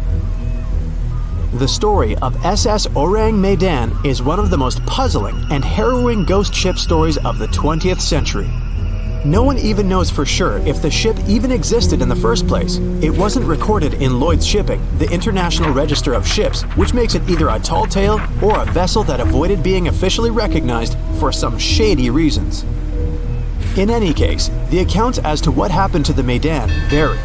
According to most reports, it was carrying some unknown cargo in the Indonesian waters when a distress call was received by another ship in the vicinity. The officer on duty heard an SOS message, but its contents are different depending on the accounts. The message did not repeat, and the crew of Medan didn't answer to any attempts to contact it back. The ship that received the distress call hurried to the rescue, but they only reached the vessel the following day, when it was already drifting and slightly listing. When the rescuers boarded the ship, they found that none of the crew had survived. However, one lifeboat was missing, which implied that there was at least one crew member who managed to escape. What happened to the rest of the people on board remains a mystery to this day. Still, there are no hard facts about this story, so we might never find out whether SS Orang Medan was actually a ship and not a thing of fiction. SV Zabrina was a three-mast sailing barge built in 1873 for river trade ships in South America. She served for well over 4 decades, proving to be a sturdy and reliable ship. It was later transferred to Europe, where it continued serving its purpose well. But then, in October 1917, Zabrina set sail on a regular voyage only to be found ashore several days later. Mysteriously, although the ship was perfectly intact, the entire crew of 5 and the captain were gone. There is no direct evidence or hard facts as to what really happened that day. The most convincing theory is that the crew were washed away from the deck because of an underwater explosion. And then the ship sailed ahead without them, but the truth, as always, remains unknown. Back when it was built, the Titanic was one of the largest and most luxurious passenger ships, with high-class features like a grand staircase, a swimming pool, and a gymnasium. People thought it to be unsinkable because of its advanced safety devices. Its tragic sinking on its maiden voyage in 1912 proved it wasn't at all the case. It wasn't until 1985 that the Titanic's wreck was finally rediscovered using state-of-the-art sonar technology. Ever since, thousands of items have been recovered from the Titanic, many of them being put on display or sold for auction. Things like jewelry, a life jacket, a menu from the ship's restaurant, or even a sample square of carpet from the first-class stateroom have all baffled the public and told stories of the many on-board people. Scientists have even tried to come up with strategies to get the Titanic back up. Not because they want to put it up for display, but so it can be properly studied, and more importantly, to stop it from getting more and more damaged at the bottom of the ocean. Some have suggested filling the wreck with ping pong balls to make it float, while others even considered injecting it with 198,000 tons of Vaseline. Another creative solution was proposed, the idea of using a giant claw or scoop to lift the Titanic. Nobody came up with this device. Using 500,000 tons of liquid nitrogen to trap it in an iceberg that would float to the surface was also considered, but all these potential strategies had to be eventually let go, since the Titanic is way too fragile to ever be recovered. As the Titanic's iconic bow railings are in danger of collapsing, metal-eating bacteria continue to chew away at the ocean liner's wreckage. An undersea exploration company plans to gather data about the ship's deterioration in annual expeditions. They hope this will help them learn more about the Titanic, and also more about the ecosystem that shipwrecks create. The over 100-year-old ocean liner is also being damaged by deep-sea currents daily. Some experts predict that the ship could disappear in a few decades due to holes in its hull. The deck that passengers crowded on as the ship sank has caved in. The gymnasium near the grand staircase has also fallen in, and a 2019 expedition found that the captain's bathtub, which became visible after the outer wall of the captain's cabin fell away, is no longer there. Those annual expeditions also gather data about the creatures living at the site, including crabs and corals. Surprisingly, many species have only been seen there at the Titanic wreck, so scientists are curious to find out more about them. The most famous out of all these creatures is the Halomonas titanicae. It's a bacteria, and it was discovered on the wreckage of the Titanic. What's interesting about this creature is that it's able to thrive in extremely salty environments. It's also been resistant to several antibiotics, unlike other types of bacteria. It's probably because of this superbacteria that the deterioration of the ship's iron hull happened so fast. The expedition will also look at the debris field and its artifacts. On the site, there are still traces of little personal items like clothes and luggage. One of the most interesting stories about Titanic artifacts is that of the passengers' shoes. Most of the Titanic items that have been lost at sea deteriorated or disappeared completely. But not the shoes. They seem to be able to resist the harsh conditions. On top of that, the leather in most shoes is perfectly preserved, probably because of tannin, a substance used in the tanning process of leather. It helped the shoes resist the damaging bacteria found underwater. All this exploring might have gotten you all excited. If that's the case, I have some good news to share. You might even be able to join the expeditions. To personally explore the Titanic, you have to plan ahead and apply to be a mission specialist with OceanGate, the company responsible for the journey. However, this experience does come with a high price tag of $250,000. Despite the cost, this once-in-a-lifetime experience is in high demand because of the limited spots available. If you can afford the exploration, you will have the chance to collaborate with renowned specialists in marine biology, oceanography, the Titanic, DNA, and the deep ocean. Accommodations and meals on the dive support vessel are also included, as well as training and guidance from specialists before and during the mission. Lastly, you don't even need to bring your own gear, as the expedition equipment is included as well. Sure, ships have evolved and modernized over the years, and these days we have technology that is way better than that available on the Titanic.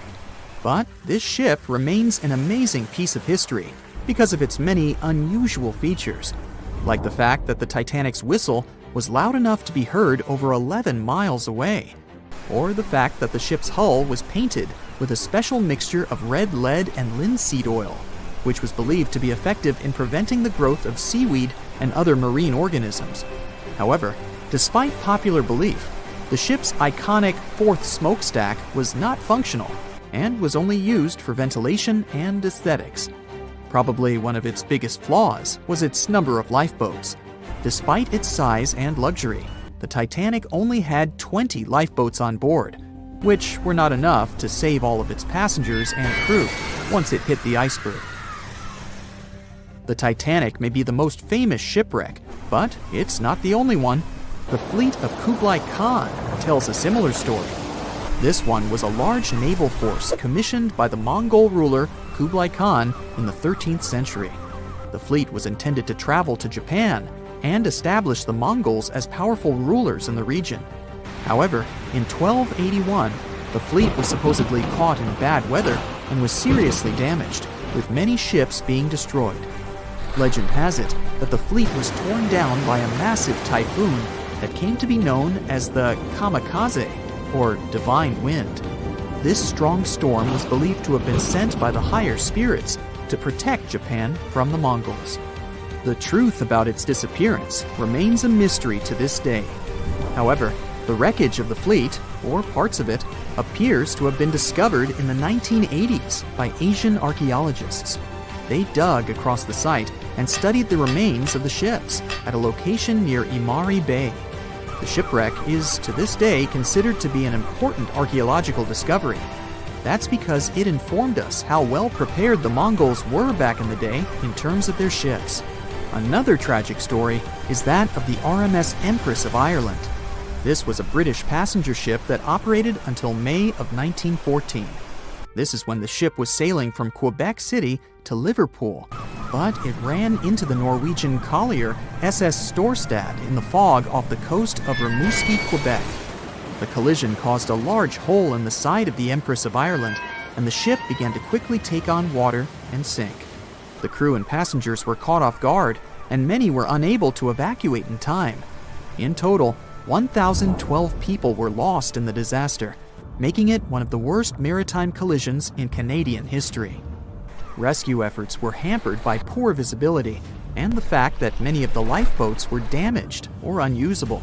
Only 465 people survived the sinking, and many of them were rescued by the Storstad, which had remained in the area despite its damage. The sinking of the Empress of Ireland was a national tragedy in Canada, and it led to changes in maritime safety regulations and the establishment of a Coast Guard. The ship still lies at the bottom of the St. Lawrence River, where it has become a popular dive site for enthusiasts.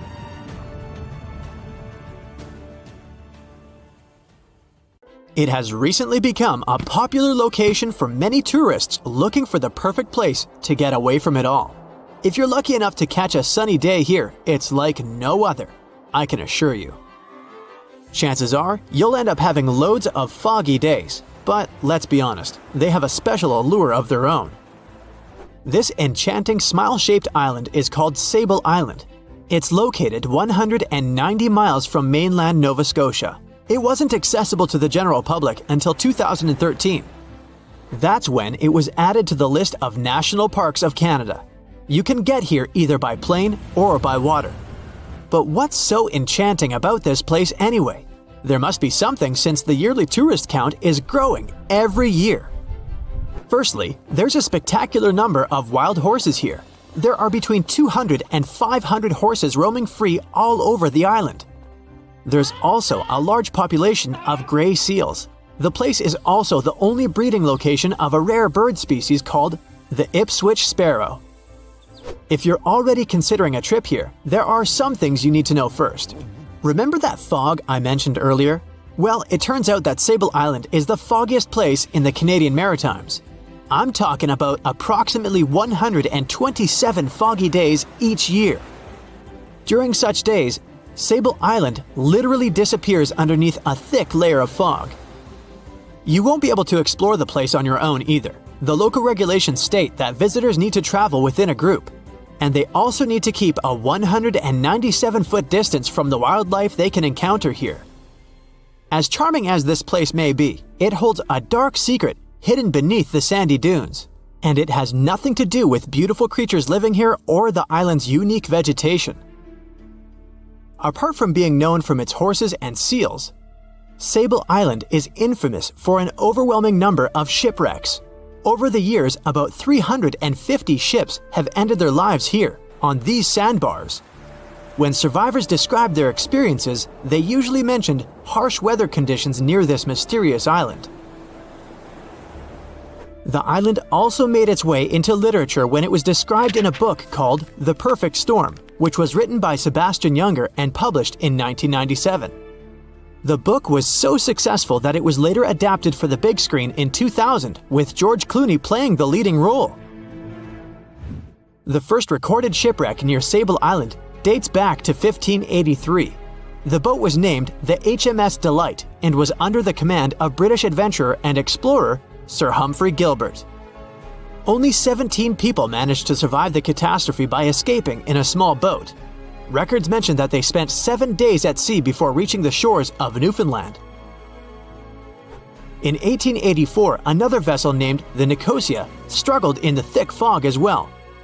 The ship was completely destroyed, but fortunately, all 18 crew members managed to survive. The captain's son was almost lost at sea when a lifeboat capsized when he was climbing into it. He somehow managed to stay underneath the lifeboat, which was completely submerged. When this lifeboat righted, he eventually emerged from the water and was rescued for the second time. The years between 1947 and 1999 were relatively quiet on the island. In 1999, though, a yacht called the Merrimack ran aground near the shore of the island at about 2 a.m. on July 27th. The 40-foot fiberglass boat had a crew of only 3 people. Natural gas exploration workers, who were luckily not far away, rescued them. The crew managed to fly safely to Halifax the next day. The owner of the Merrimack tried to recover his boat by hiring local fishermen. Unfortunately, this operation was unsuccessful, since only the fittings of the yacht were eventually saved. It took no more than 6 weeks for the sand and waves to crush and completely break up the hull of the Merrimack. So what is it about this place that's so dangerous for boats? Does it have anything to do with the weather? Or maybe there's other forces at play? The explanation turns out to be a bit more complex, and it wasn't easy to figure out, at least not way back in the 1500s. First of all, the island is located close to one of the world's richest fishing grounds. Since it's also near one of the major shipping routes between Europe and North America, hundreds of vessels sail past it each year. The likelihood of shipwreck increases when there are so many boats roaming around the area. Sable Island is also in the way of most of the storms that move up the Atlantic coast of North America. It's no surprise that boats often get hurtled straight onto the shores of this island. The weather has a lot to do with it too.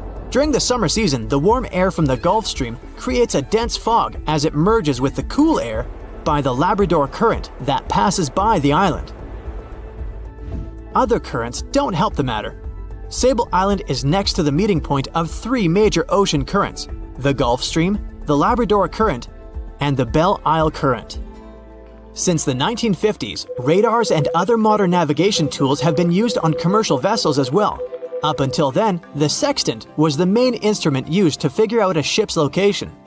It doesn't mean that sextants weren't accurate, but this instrument couldn't work properly without a clear view of the sun or stars, which means it didn't help much in dense fog, such as the one surrounding Sable Island, or when it was cloudy. Often during bad weather, the captain of a ship navigated, relying on their experiences and intuition based on the ship's speed and direction. That's why most of the survivors in shipwrecks near Sable Island said that the captain had simply miscalculated the ship's position, crashing into Sable Island by accident. This dusty, sandy land is as unfriendly to ships as it is to trees. There's reportedly a single tree on the whole island, and it looks a lot more like a bush. It's actually a pine tree. And since the famous island horses don't see it as much of a food source, it somehow managed to survive. Reports say that the tree was planted back in the 1950s. Local authorities were trying to grow a forest on the island to make it a bit more welcoming. They've planted tens of thousands of trees over the years, more than 69,000 evergreens, 600 fruit trees, and about 55 pounds of pine seeds, along with other plants which could survive the conditions on the island. But they were no match for the extreme weather and sandy soil. Out of all those plants, just one pine tree is still alive. Thanks to its resistance, it has even become a symbol of Sable Island. Interestingly, for around 40 years, the island also had just one inhabitant. Can you imagine that? One person living on a remote island for so many decades? It's the story of a woman called Zoe Lucas. She chose to surround herself with the only residents on the island: the horses, the gray seals, and the many species of birds. An esteemed naturalist, she mentioned in an interview she gave back in 2017 that she was used to living on the island and that she never got lonely. To survive here, she had to put together an essentials kit. It included a notebook to take notes and a pair of binoculars to study the wildlife. You can safely assume she wasn't scared of the intimidating surroundings, since she decided to eventually call this place home. At first, Zoe wanted to set up camp on one end of the island, near some abandoned buildings. But eventually, she settled in a wooden house near a bunch of sand dunes. A Canadian institution called the Meteorological Service of Canada put together the simple construction back in the 1940s. Parks Canada operates the building these days. Zoe's work included gathering as much data on the local horse population as possible. It could help scientists better understand how they managed to adapt to the unfriendly environment. She also helped gather the debris that made it to the shore to help track pollution levels. Among all the rubbish that she collected, there was a refrigerator and a crate full of fresh peppers. Some other specialists eventually started working rotating shifts on Sable Island to offer the brave woman a little bit of company now and then. No matter what happens, don't stop! We almost got it! Two treasure seekers are digging frozen ground in a cornfield at night. It's raining hard, lightning is flashing, but these two guys keep working. And now the shovel hits something solid. No way! A treasure chest! They start digging faster and find a piece of a ship's engine. What the? Far from the seas and lakes, somewhere under the fields of Kansas City, they found a giant sunken ship. How is this possible? Now you'll see. Some people spend their lives searching for shipwrecks with treasures underground. One of them is explorer David Hawley. He's been looking for such ships far from the seas, rivers, and oceans for many years. He does this because he likes the feeling of adventure. The holds of these ships may contain chests of gold, antiques, and artifacts. And you can get a lot of money for them. David says you don't have to go into the ocean to find a sunken ship. They may be lying in your backyard. But why do ships end up buried underground among fields, farms, and plains? Let's find out using the example of steamboat Great White Arabia. According to old records, the newspaper clippings, this ship had been carrying about 200 tons of treasure before it sank in 1856. Many rumors and local legends said the ship was lying underground a few miles northeast of Kansas City. It was there because people deliberately altered the riverbed and channels of the Missouri River in the second half of the 19th century. They artificially brought the shores closer to each other. They narrowed the river to increase the flow's speed, so boats could sail much faster. In the 19th century, steamboats were the most popular means of transporting passengers and goods. Before railroads, they extended the western border across the Mississippi and Missouri rivers and brought supplies to people. That's why it was so important to increase the speed of their movement. So, on September 5, 1856, Arabia was sailing along such an estuary. It came across a snag sticking out of the water. A piece of log quickly flooded the ship. Fortunately, all passengers were evacuated. But the steamer and its precious cargo reached the silt bottom of the Missouri River in a few minutes. Several years had passed. Everyone forgot about the vessel. During this time, the course of the Missouri River had changed. But Arabia remained under the wet, muddy bottom. The soil level above it was getting higher, and the ground was losing moisture. Eventually, many decades later, a cornfield formed above the sunken ship. In the 1980s, one farmer owned this area, and he had no idea what was hidden in his territory. David Hawley carefully studied the history of the sunken ships of the USA. He knew that hundreds of steamers had gone underwater all over Missouri, but most of all, he was interested in Arabia, as there were rumors that it was filled with gold and other valuable things. The territory of cornfields in Kansas was vast, but David Hawley knew how to search properly. In 1987, he started working. First, together with his brother and father, they collected all the clippings from old newspapers they could find. They were looking not only for information about the steamer, but also for maps of the Missouri River. They tracked its historical changes, checked the dates, and identified a large area where the steamer sank. Next, they used electromagnetic testing and other geological stuff to study the soil and find the right place. They searched for differences in ground moisture and density. Then, they went through the territory with powerful metal detectors.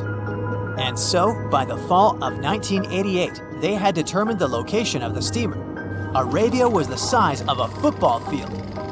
This gigantic vessel lay 45 feet underground, 4 stories down. But before they started excavating, they had to ask the owner of the cornfield for permission. For the farmer, this news was a big surprise. He agreed, on the condition that the excavations would be completed by spring so that he could sow a new crop. Digging a giant ship in winter is much more difficult and expensive than at other times. It includes additional equipment, electricity, and heating costs. The team worked day and night. They financed the excavations out of their own pocket.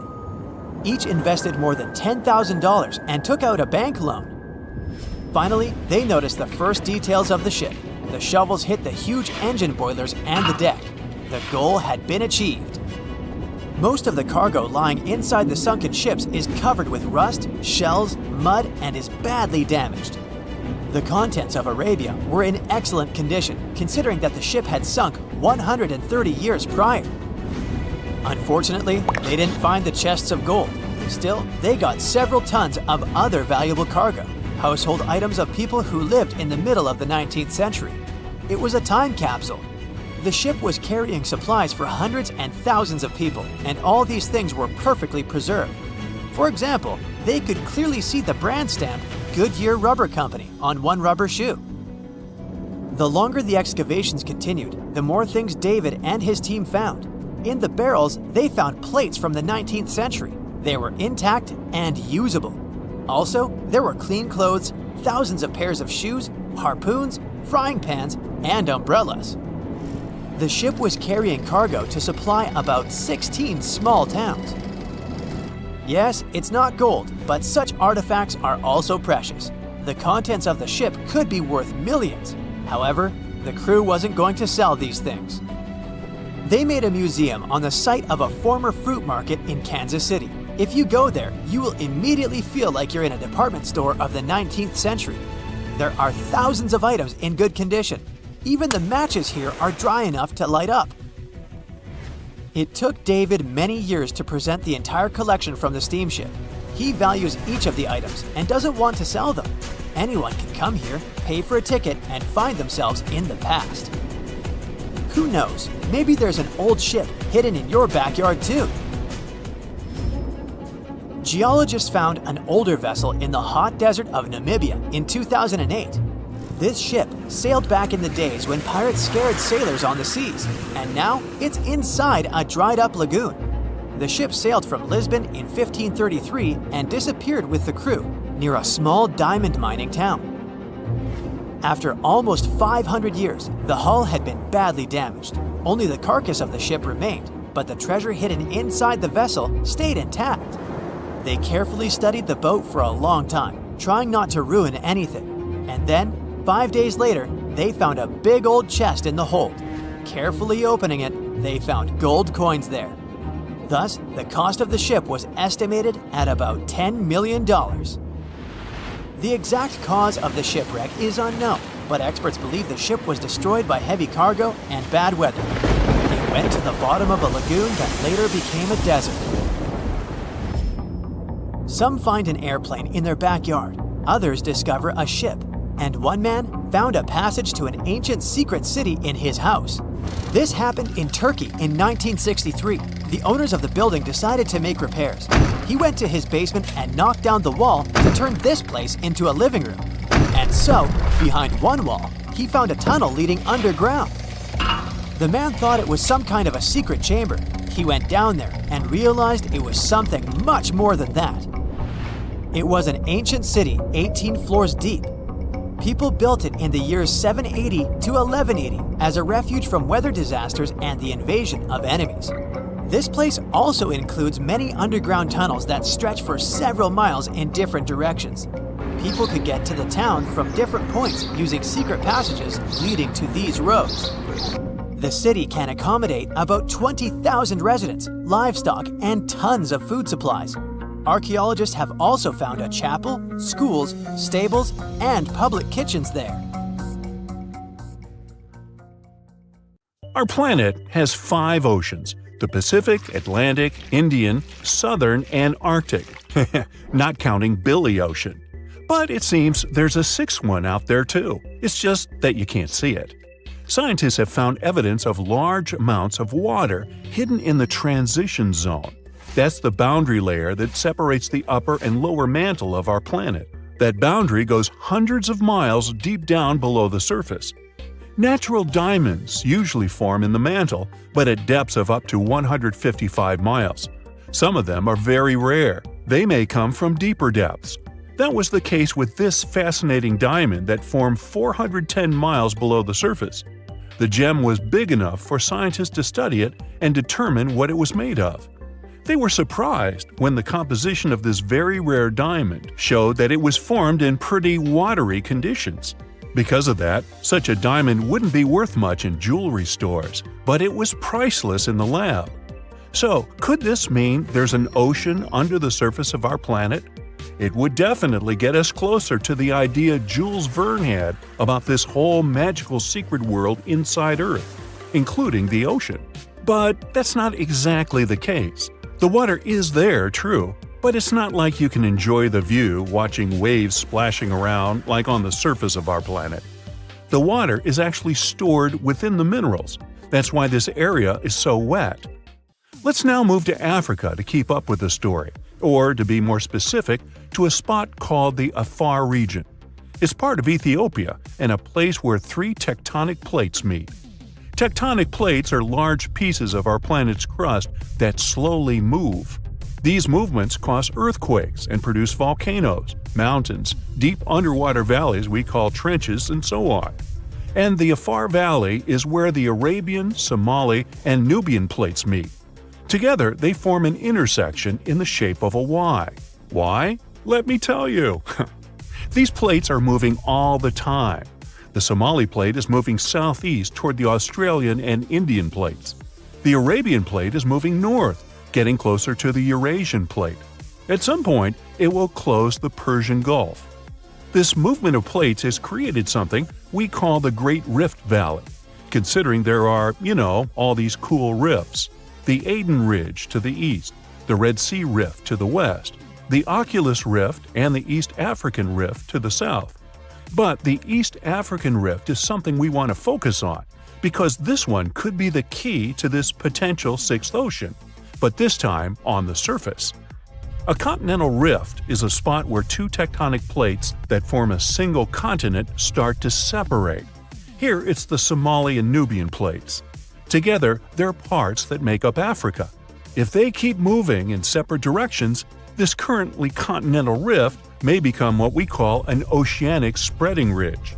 In other words, when the plates are far enough apart from each other, there will be an enormous crack between them. This way, magma will freely flow up from beneath them. It'll be cool and eventually start creating a new ocean floor. Africa will be split into 2 parts, and there will be a new ocean flowing between what will turn into 2 mini-continents. Nope, it's not time to get your swim trunks and sunscreen yet. Even if the Somali and Arabian plates do move far enough to form an oceanic spreading ridge, it'll take millions of years before this happens. So I guess it's more interesting to stick to exploring this 6th ocean below the Earth's surface for now. The idea of subsurface oceans goes beyond the borders of our planet. It's possible many moons and planets out there have them too. Our home planet is the only one we know about with consistent bodies of liquid water on the surface, true. In our solar system, we circle around the Sun in something called the habitable zone.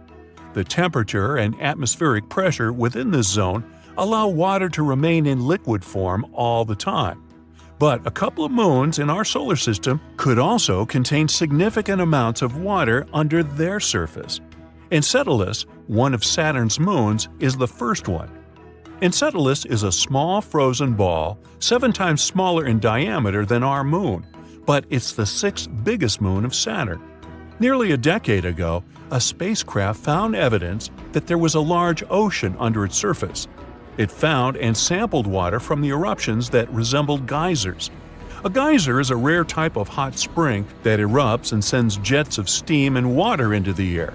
You know, like Old Faithful in Yellowstone? Well, this water was erupting through fissures in the ice at the south pole of the moon. That means there might be a liquid ocean under the thick layers of ice. The ocean there is almost nothing like ours. The ocean on Earth is relatively shallow, on average 2.2 miles deep, and it covers 3/4 of our planet's surface. It gets colder the closer you come to the seafloor, and is warmer if you stay close to the surface because of the sun's rays. But the subsurface ocean on Enceladus is at least 18 miles deep. It's cooler at the top because that part is near the ice shell, and warmer at the bottom because of the heat coming from the moon's core. But both our ocean and the ocean on Enceladus are salty. Enceladus is one of the few places in our solar system that has liquid water, which makes it an interesting spot to search for signs of life. Another one is Europa, one of Jupiter's moons. Scientists think similar eruptions of water could be happening there. Knowing there are such geysers there tells us these moons have their own source of energy. Maybe the energy that makes the water erupt comes from gravity or radiation. The same energy could keep a large body of liquid water under the ice. It could even support some forms of life. There are thousands of planets beyond our solar system that orbit other stars. Some are even in the habitable zone. Over 1/4 of the ones that we know about could have liquid water, but the majority of them probably have oceans under their surface, like Enceladus and Europa. Pluto might be on this list too, since it's possible it hides a liquid ocean under its thick frozen shell. This subsurface ocean likely formed long after the dwarf planet did, after the heat coming from radioactive elements in Pluto's core melted some of its ice. There's also something called water worlds. Those are moons or planets with global oceans that are more common than we thought. I mean, some call Earth a water world too. 71% of its surface is water after all. And when you look at our home planet from space, you mostly get those blue marble pictures. When exploring other planets, especially those outside of our solar system, researchers often go with a policy of follow the water. After all, water is the main element we know that's necessary for supporting life. And when there's a water world that's close to its parent star, scientists assume it must have formed way farther and then moved closer once its orbit shrank. The composition of the planet was set when it was in a colder orbit, or, in other words, when it made a wider circle around its star. We call the process of orbital shrinking a migration, and if water worlds are really that common, it can be proof that migration really happens. Exoplanets are all those planets that orbit around other stars, not our Sun. Some exoplanets may have oceans that are way deeper than any of those in our solar system, hundreds or even thousands of miles deep. Our Mariana Trench is scary, and it's not even 7 miles deep. And those exoplanet oceans are, wow, almost bottomless. Meet Costello. He's a Brazilian reef octopus. But Costello isn't a regular octopus. While watching him, scientists began to suspect that he might be experiencing nightmares. When he was sleeping, he was changing colors, making some wild movements, expelling water, and even releasing ink. They decided to study Costello for a while. His behavior during sleep resembled stress and fear. The study showed that he might see vivid dreams, which are, at times, spooky. Well, as just one octopus, these cute underwater creatures are known for their intelligence and sometimes human-like behavior, so it's entirely possible that they see dreams just like we do. In Costello's case, he might be haunted by memories of tough times off the coast of the Florida Keys. Poor Costello has a rough past. He lost a tentacle to a predator before captivity, so maybe that's what he sees in his dreams. If proven true, this discovery could reshape how we perceive intelligence and awareness in both animals and humans. Well, it turns out plants can talk. Well, kind of. Scientists found out that plants actually make ultrasonic clicks when they're stressed. Imagine tomatoes and tobacco plants in a jam. They're making sounds like popping bubble wrap, but way too high for us to hear. These are called ultrasonic signals, and they might be their way of indicating stress. That would mean that plants can communicate with each other, and stressed plants prefer to be drama queens and let everybody know about their troubles. They make around 30 to 50 pops and clicks per hour. Calm and healthy plants don't do nearly as much. And not only do plants talk, but even have their own language. They make different sounds depending on whether the plant is experiencing thirst or is bothered by a snipped stem or something else.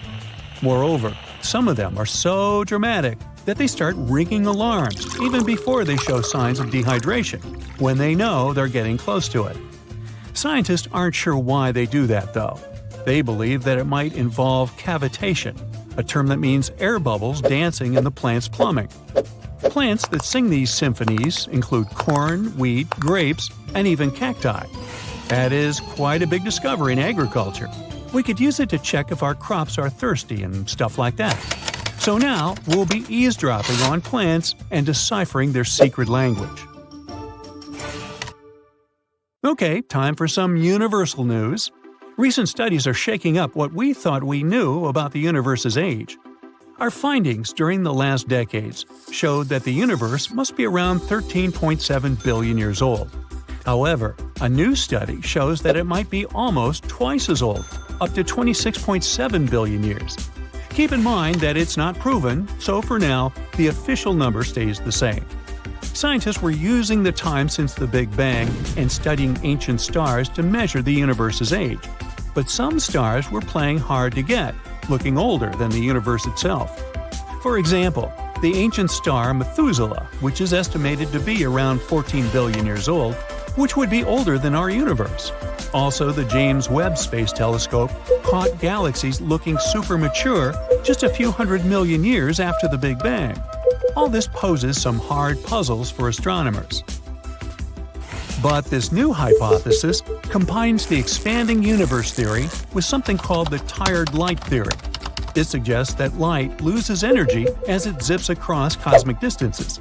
Combine this with the expanding universe theory, and bam!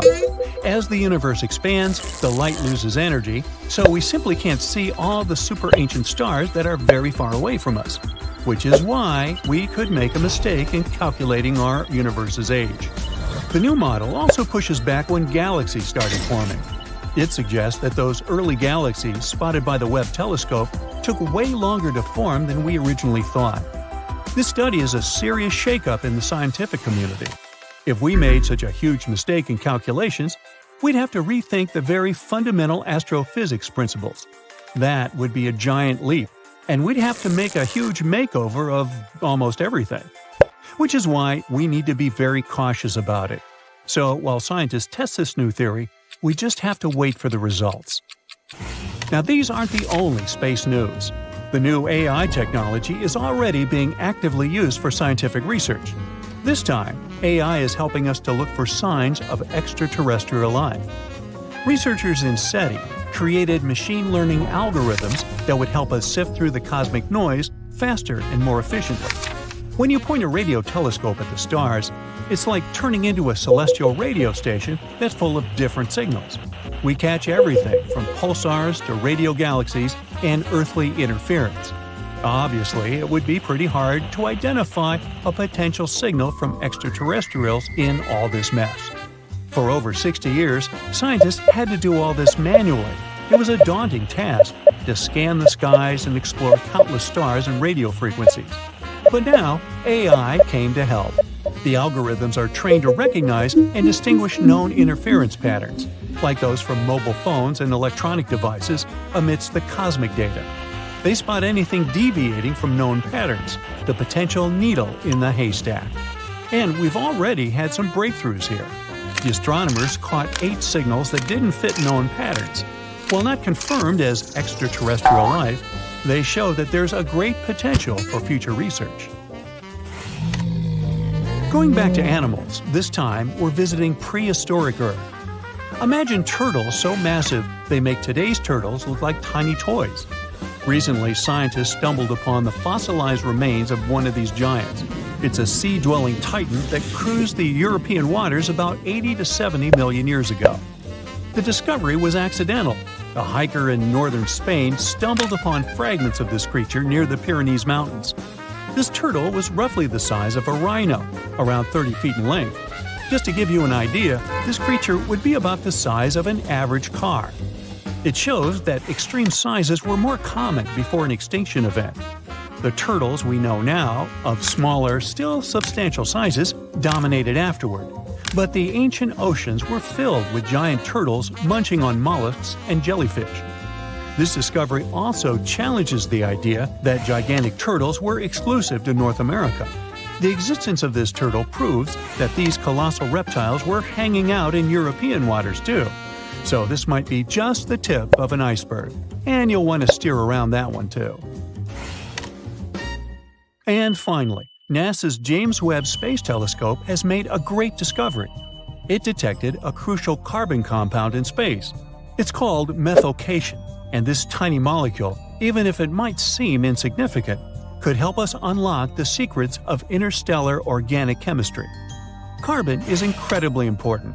Carbon molecules are building blocks that construct everything from stars to planets to, well, us. It's the key ingredient for life, and scientists are eager to understand how it shaped our existence on Earth, and if it could do the same elsewhere in the universe. And methylcation plays a very important role in the creation of complex carbon-based molecules. That's why it's very cool that we discovered methylcation, even if it's very far away. NASA scientists found it in a young star system. This system is chilling about 1,350 light-years away from us, in the Orion Nebula. The star in this system, which is smaller and a bit weaker than our Sun, is bombarded by intense ultraviolet light from nearby hot, young, massive stars. You'd think such strong UV radiation would destroy complex organic molecules. But the research team believes that it might actually kickstart the formation of these carbon compounds. Maybe stronger stars and their insane radiation levels actually work as energy sources for life. They set off a chemical chain reaction, which results in complex carbon stuff like plants and animals. Seems like we found yet another puzzle piece.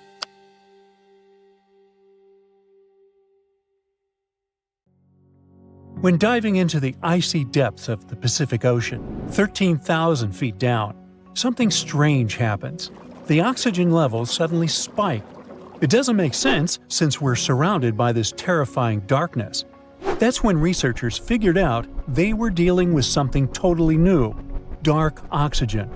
This special kind of oxygen, formed in the cold depths of the ocean, could change our understanding of the origins of life on Earth. It might even bring us closer to finding life on distant planets, and it was all discovered by accident.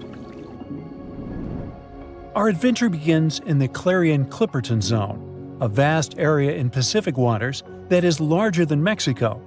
When we dive to the very bottom here, we stumble upon these peculiar potato-shaped mounds scattered across the ocean floor.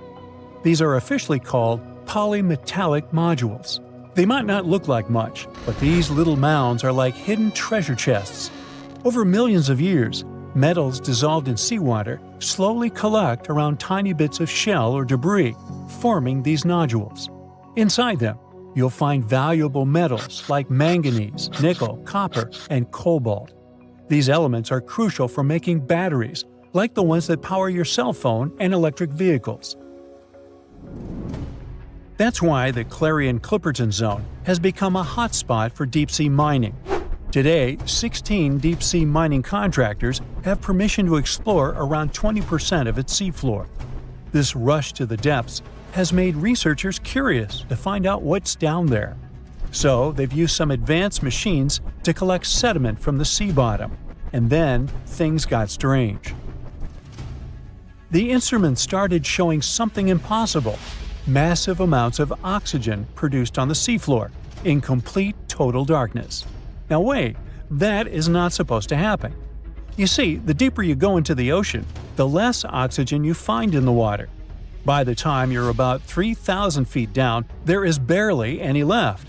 The water is too far from the surface for any atmospheric exchange. And to make matters worse, oxygen is constantly being used up by the deep-sea organisms that live there and by bacteria breaking down organic matter. So oxygen production this far down is supposed to be impossible. At first, researchers didn't believe their eyes. They thought the sensors were broken or faulty because every study ever done in the deep sea has only shown oxygen being consumed, not produced. But they kept seeing the same results repeatedly. For 10 years, this mysterious oxygen kept showing up. Finally, they realized the numbers might not be wrong.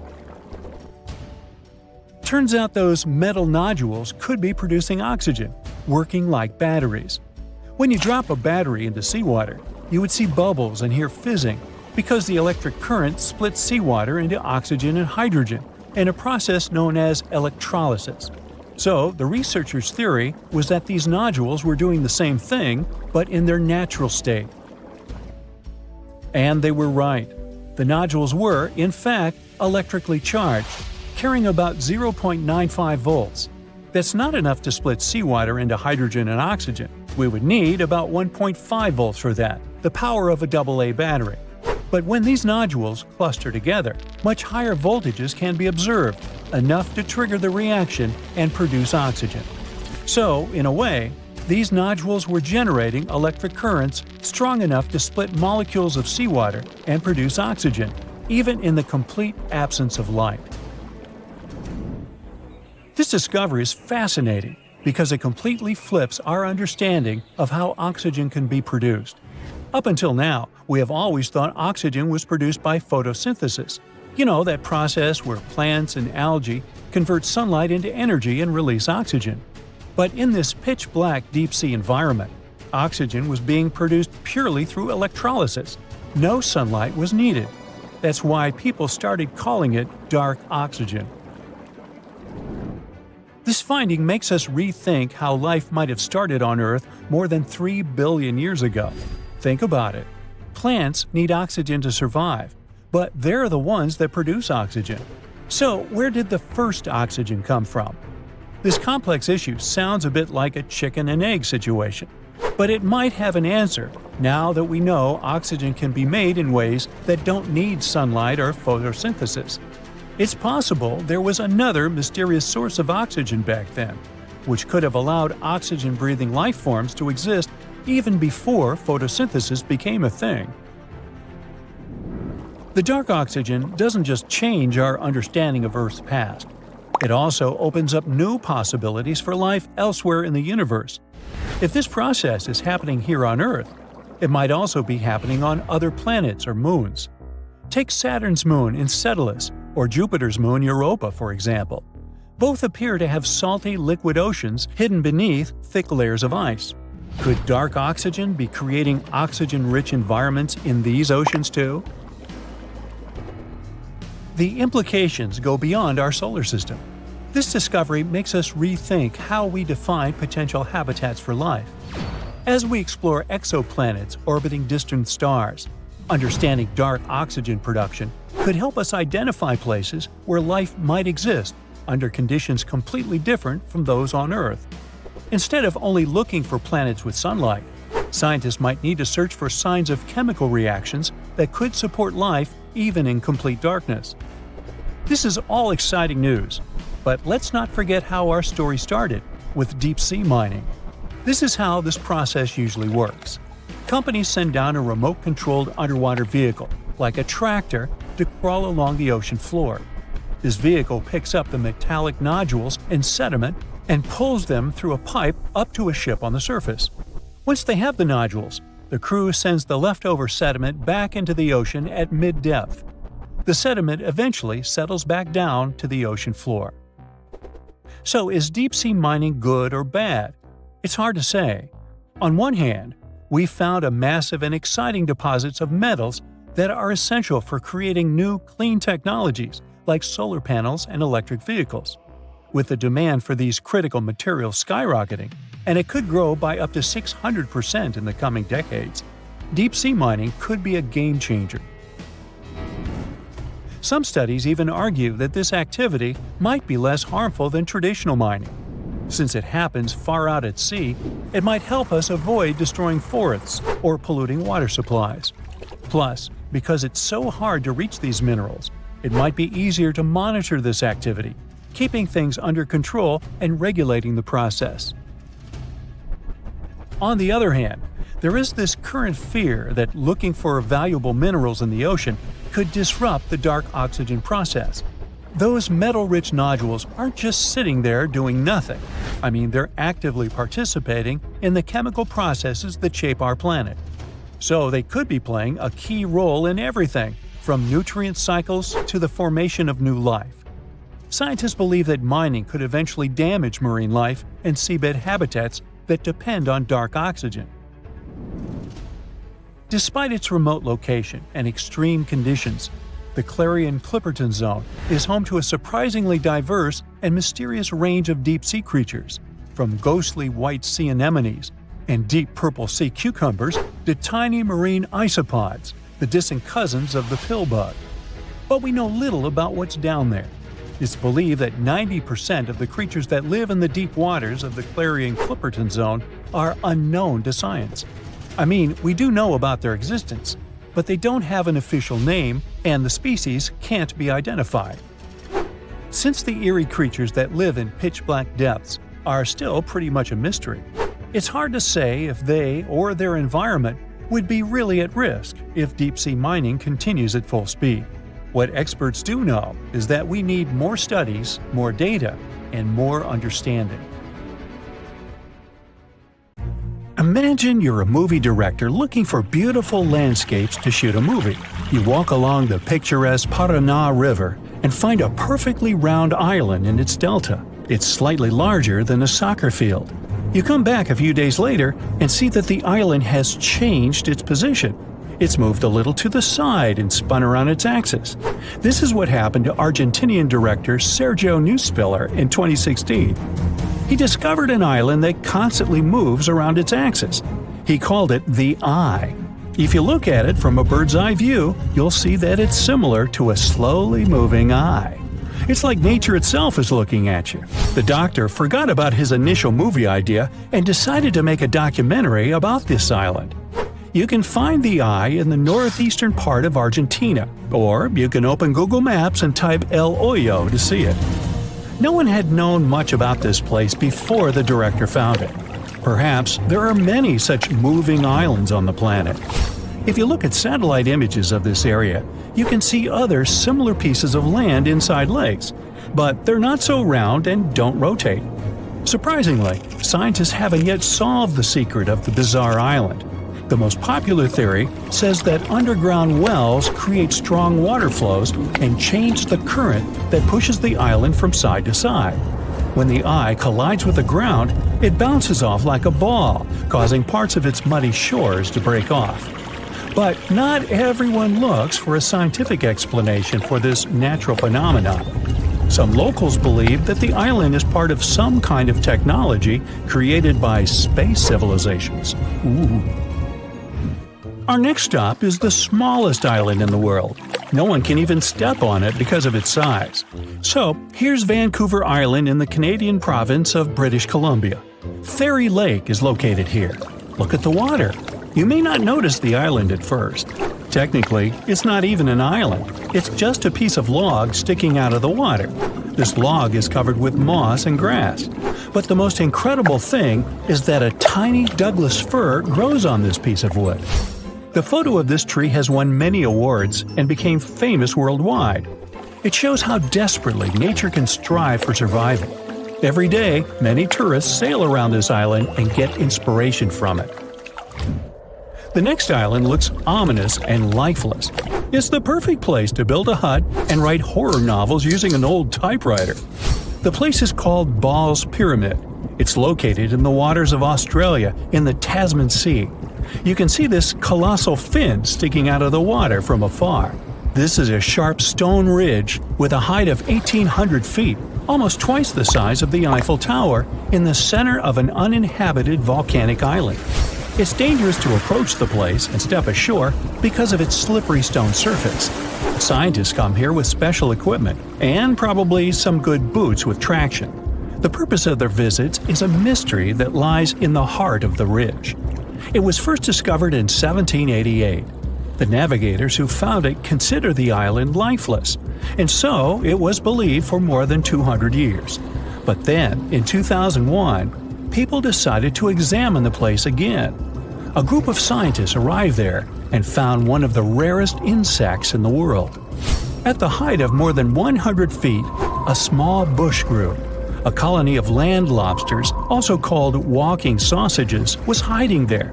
These are critters from the family of stick insects. They look pretty creepy, since each of them is about 6 inches in size, which is the average size of a sausage. The bodies of these six-paw beetles are covered with a hard brown shell. Scientists found 27 insects, and their population keeps growing. These creatures were considered extinct at the beginning of the 20th century. Scientists still don't know how these beetles got to this remote, harsh place and how they managed to survive there. The next unusual place is probably the most isolated and one of the most mysterious in the world. Welcome to Bouvet Island, located in the southern Atlantic Ocean, 1,600 miles from the coast of South Africa and 1,100 miles from Antarctica. It's possible to get there only if some big ship is passing by. An ordinary motorboat won't be able to reach this place because of the cold temperature and icebergs. The island is completely covered with ice and has a volcano crater in its center. You won't find anyone living there except penguins and seals. One French explorer discovered the island in 1739, but then its coordinates were lost. People found this place again only at the beginning of the 19th century. But people set foot on the shore of this island for the first time only in 1927. Then, closer to the 50s, they decided to build a weather station on it. Researchers came there and found something strange on the icy surface of the island. And it wasn't due to the penguins and seals. It was a lifeboat lying in a small lagoon among the seals. It was in good condition. Not far from the boat, they found oars and an empty copper container. Perhaps some ship went down nearby, and the survivors reached the island in this boat. But the researchers found no traces of people. Until now, this boat remains a big mystery. How about visiting an island that doesn't exist? It's in the South Pacific Ocean near Australia and New Caledonia. It's called Sandy Island. It was first discovered in 1876. Researchers began putting it on maps at the beginning of the 20th century. But when people arrived at the specified coordinates, they found no island. So by 1970, people had removed it from all the maps released at that time. Then, in 2012, Sandy Island appeared again, this time on Google Maps. The researchers came there, but still found nothing. Maybe it had gone underwater. With the help of echolocation devices, they explored the seabed, but didn't notice any signs of an island. They found out that it appeared on the maps because of human error when printed cards were being transferred to digital ones. The mistake was quickly corrected, but a trace of it remained. If you enter these coordinates into Google Maps, you'll see a mysterious black spot in the middle of the ocean. And that's precisely where I am narrating this story. Nah. How did people discover it in 1876?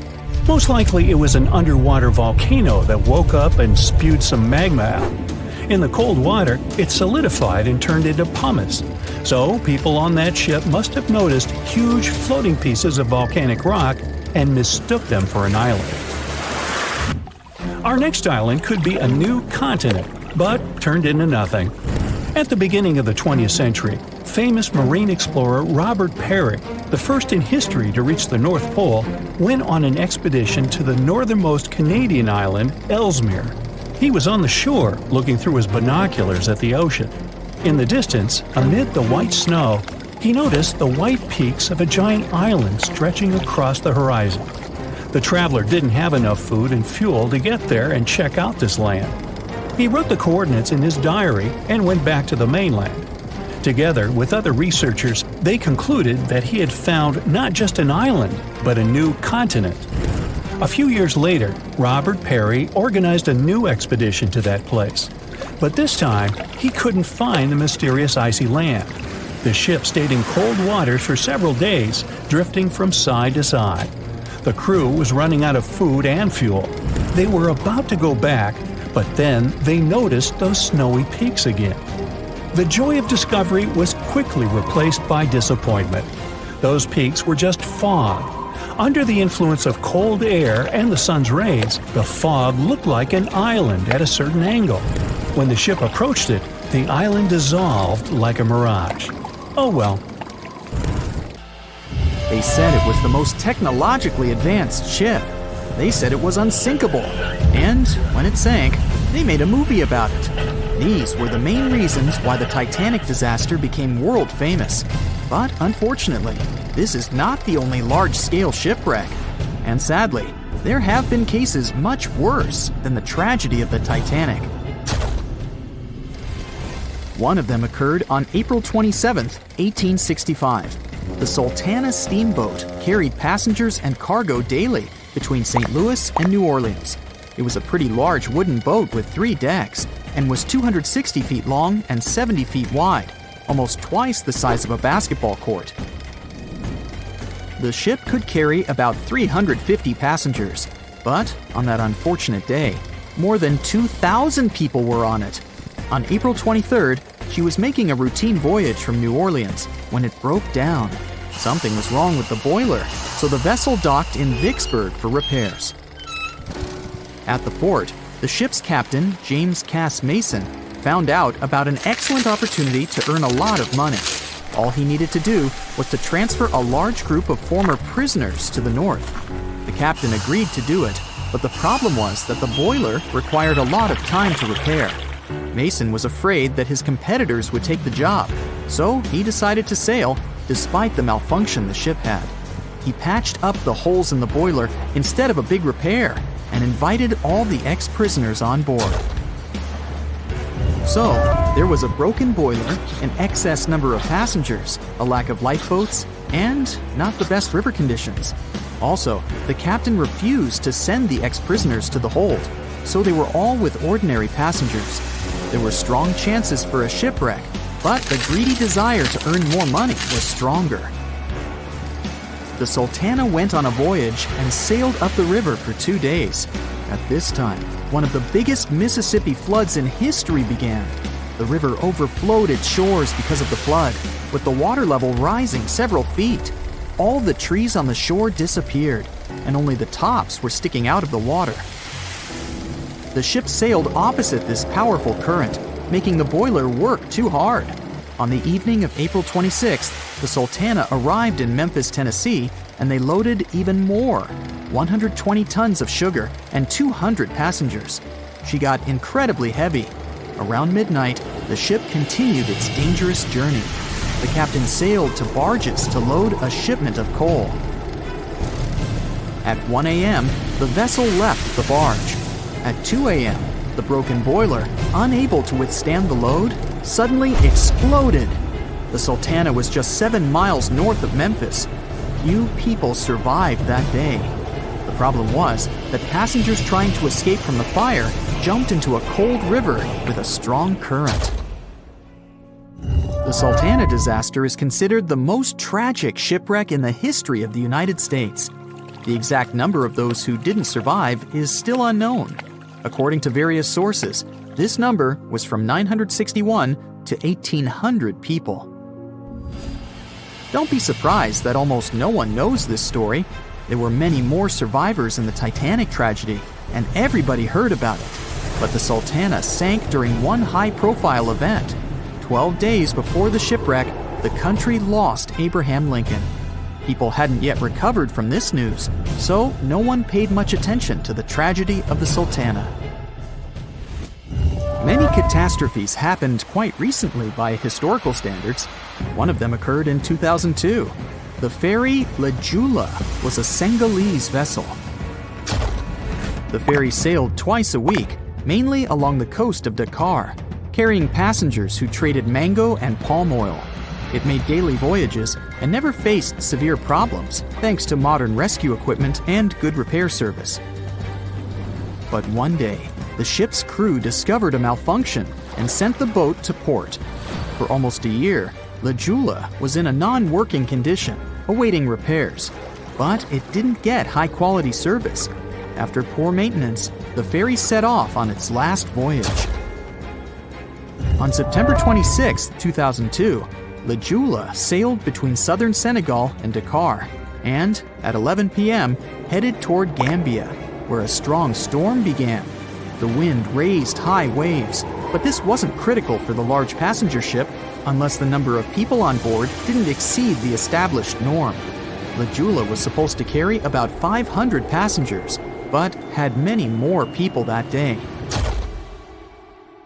Too many passengers, poor repairs, and a strong storm caused severe problems for the ship.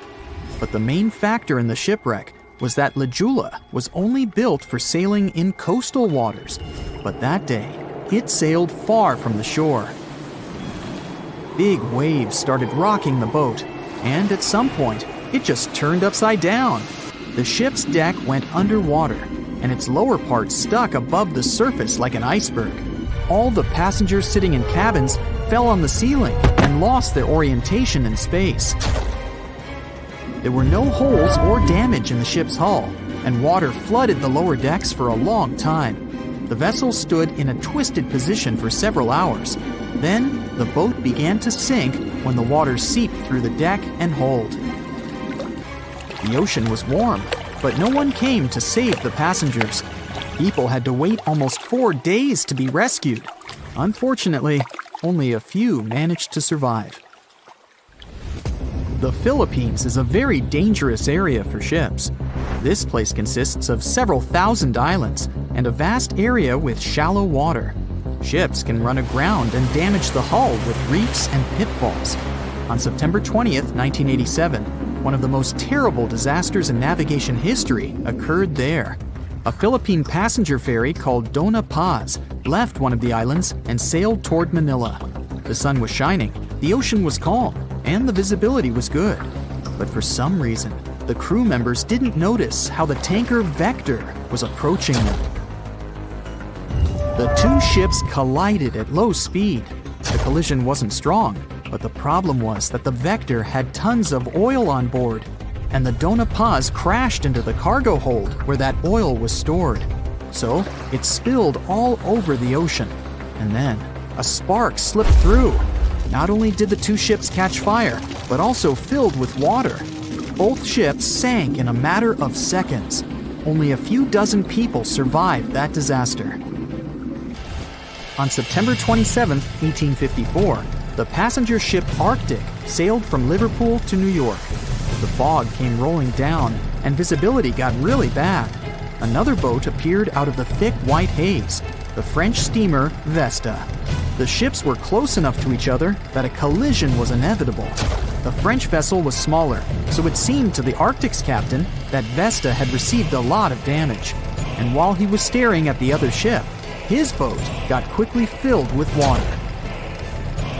The captain gave the order to sail to the shore as fast as possible, but the ship's engines stopped working because of the flood. Then the ship's crew started to lower lifeboats with women and kids. Still, when rescuers found lifeboats with people, it turned out that only 87 out of 400 people survived, 65 crew members and 22 passengers. Surprisingly, there were only grown men among them. The ship's captain survived by clinging to the wreckage. All newspapers wrote about this story as one of the most terrible and shameful tragedies in navigation history. The survivors were criticized because they didn't save women and kids, and the crew members were accused of violating the law, since the safety of passengers should be higher than the safety of sailors. But despite this, none of them were brought to responsibility. Unfortunately, shipwrecks still occur to this day, but fortunately, there are fewer of them than before, thanks to modern navigation systems and radar. but no technology can guarantee there won't be a super strong storm or any other emergency that no one can foresee. The Earth has three main layers: two parts of the core, the dense, hot inner core, and the molten outer core. Then comes the mantle. And then follows the thin crust, the surface that supports life as we know it. At least, that's what we thought, because now scientists found a new mysterious layer located deep within the solid inner core. Earth's inner core is approximately 2/3 the size of the Moon. And made of nickel and solid iron, it's burning hot. The temperature at the center of our planet is the same as at the surface of the Sun. The outer core can reach almost 10,000 degrees Fahrenheit. It's difficult to explore it because we can't go there, and it's like looking through a really dirty window of 3,200 miles of molten metal and rocks. But we can rely on laboratory experiments on heated pressurized rocks, signals from seismic waves, and computer models. When an earthquake hits, it sends out seismic shock waves. Those waves travel through layers at a different speed, depending on the direction they go and the material they move through. In the new study, a team of scientists set a data set of 100,000 deep earthquakes. Some of them went over 60 miles below the surface. When an earthquake happens on one side of our planet, scientists track its waves all along to the other side. Waves change when they come to the other side, so scientists try to understand the materials these waves have passed through. They found a new layer in the core of our planet thanks to earthquakes. Normally, shock waves travel along the equator, but down below, they digress and go into different directions, about 60 degrees to the side. When waves pass through the inner core going from north to south, they will travel more quickly than waves going through the core parallel to the equator. It's important to understand the core because it creates our magnetic field, which in turn protects the planet from things like solar winds that are charged particles coming from the sun. In the 1960s, we discovered the Earth pulsates every 26 seconds. It's like clockwork, a giant heartbeat. The ground is slightly shaking, but we mostly don't feel it. Researchers can still track it. Some of them think the continental shelf comes as a huge wave break under the oceans. For example, the highest part of the North American continent falls off into a deep abyssal plain. One theory says waves hit this spot, producing regular pulses. It's like having all kinds of drums. You hit them with your hands and accidentally slam that one spot that produces the right harmonic bang to rattle our entire planet. If this theory is true, we're lucky there are no more spots like this that can shake the Earth. Other scientists believe the pulsation happens because there's a volcano near the critical spot, the island of Sao Tome in the Bight of Boni. You're walking, running, and jumping, but when you stop, it always feels like you're standing still. In reality, you're moving even when you're perfectly still because our planet is always on the move. Depending on where you're at, you could be spinning through the universe at more than 1,000 miles per hour. If you're on the equator, you'll move the fastest. Let's say you have a basketball spinning on your finger. Check the ball's equator. A random point on it has farther to go in just one spin than any point near your finger. That means the point on the equator is moving more quickly. The Earth is a planet that recycles all the time. The ground we're walking on is recycled. Our planet's rock cycle turns rocks of one type into another. That's a cycle that goes on and on. The depths of our planet are filled with magma. As magma is going out onto the surface, it hardens into rock. Tectonic processes like volcanic activity, earthquakes, mountain building, and all of the other processes that shape the surface of our planet bring that rock to the Earth's surface.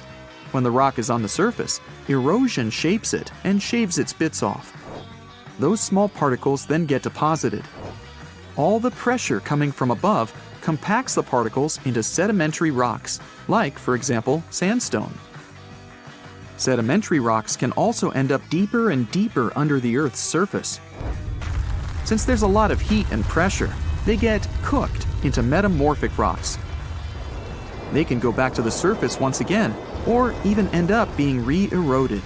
Sometimes the crust plates are pushing one under another, and this way, rocks can transform into magma once again. We've explored only 5% of the ocean so far. The ocean itself, as well as life below the seafloor, is still a mystery. The sediments that are underlying our oceans are home to different microorganisms that exist even at depths of 1.5 miles beneath the seafloor. There are microbes hidden deep inside volcanic rocks below the seafloor off of the parts of the Pacific, hidden under 870 feet of sediment. The biosphere under the seafloor is growing extremely slowly compared to life on the surface. Cell division happens every 10 to 1,000 years. Something's different about the Earth's axis. Climate changes and melting glaciers, mostly in the regions like the Himalayas and Alaska, made the axis shift. Our planet has two kinds of poles. Are the south and north magnetic poles. They affect things such as drift and navigation. The axis that the Earth is spinning around is another kind of pole. It shifted a little bit over time, but we don't know exactly why.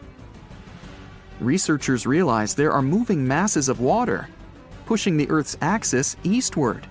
Take a basin of water as an example. If you're moving it back and forth, sloshing makes the water move its weight all around. A similar thing is happening on a planetary level. No matter how large an earthquake is, no human could ever feel an earthquake on the opposite side of the Earth, although some people claim they did.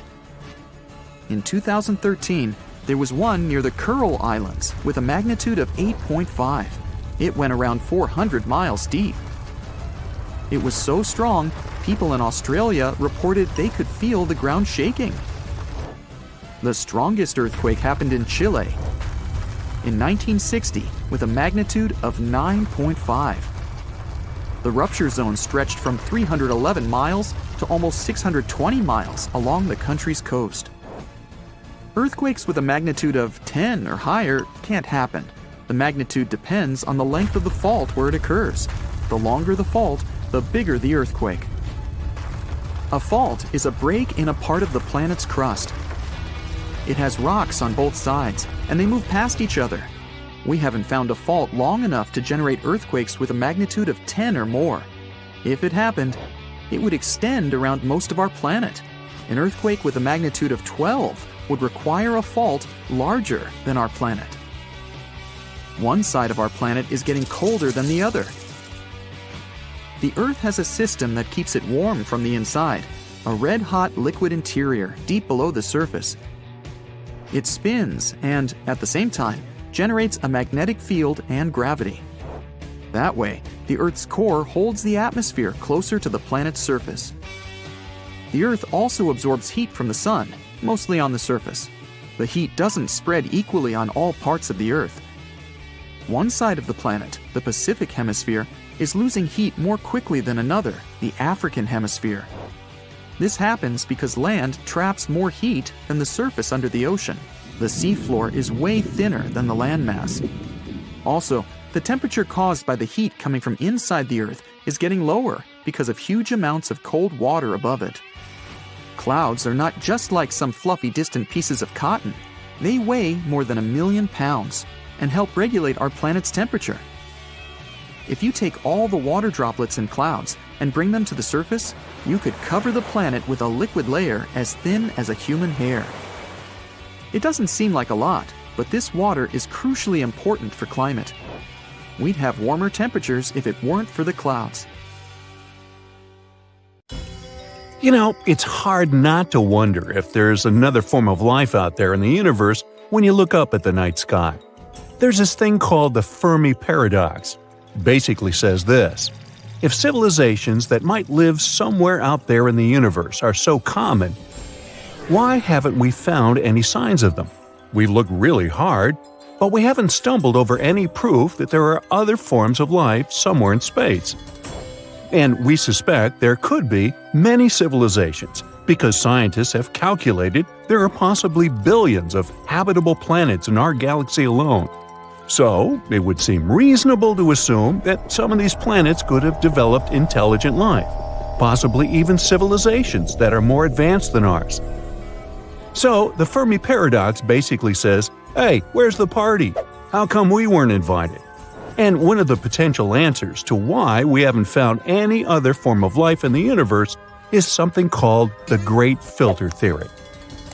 This theory appeared in the 1990s, and it says there's a big obstacle or challenge that prevents life from being widespread in the universe. It's called the Great Filter because it suggests that there is a filter that most, if not all, civilizations must pass through in order to become really cool and advanced, like the ones from science fiction movies. But so far, there are no signs of other civilizations like that, or even some real evidence of any form of life. Maybe it's really hard to evolve into a complex life form, or maybe it's really hard to develop the technology to travel through space. Either way, it sounds like a tricky obstacle all intelligent civilizations may face, the one that doesn't allow them to make any progress beyond a certain point. It means they might have come to a certain level of development and then something happened that destroyed them, like an asteroid impact or an environmental disaster. Or they could cause their own demise, and bam, everything they've achieved is gone. So the Great Filter suggests there's some kind of obstacle that stops intelligent civilizations from becoming advanced enough to make contact with other civilizations or colonize other planets. This theory presents two interesting scenarios. The first one says that the filter lies in our past and that we have already overcome it. This would mean we have passed the hardest phase and the test in general. Well, woohoo! But it would also mean that intelligent life is relatively rare in the universe and that we may be the only advanced civilization that exists at the moment. So, the universe could really be relatively empty when it comes to intelligent life. That means the chances that we'll make some friends from other planets and visit them in our super cool spaceships are low. Well, that's sad. But the second scenario is a lot worse. It states that the filter could actually lie in our future. We haven't faced this mysterious and pretty advanced test yet. That means there's still a chance for us to fail. If the filter really does lie in our future, it may mean there are many intelligent civilizations out there, but they're all struggling to overcome the same obstacles that we could face sooner than we think. They may be trying to pass these tests, stay alive, and send us a message that we're not alone and that they would like to visit us too. One of the things the Great Filter Theory talks about is the development of artificial intelligence, or AI. As AI technologies become more advanced, it's possible that it could pose a threat to humanity, or lead to unwanted consequences if we're not careful enough with it. There's still hope, though. Not everything is so dark and gloomy.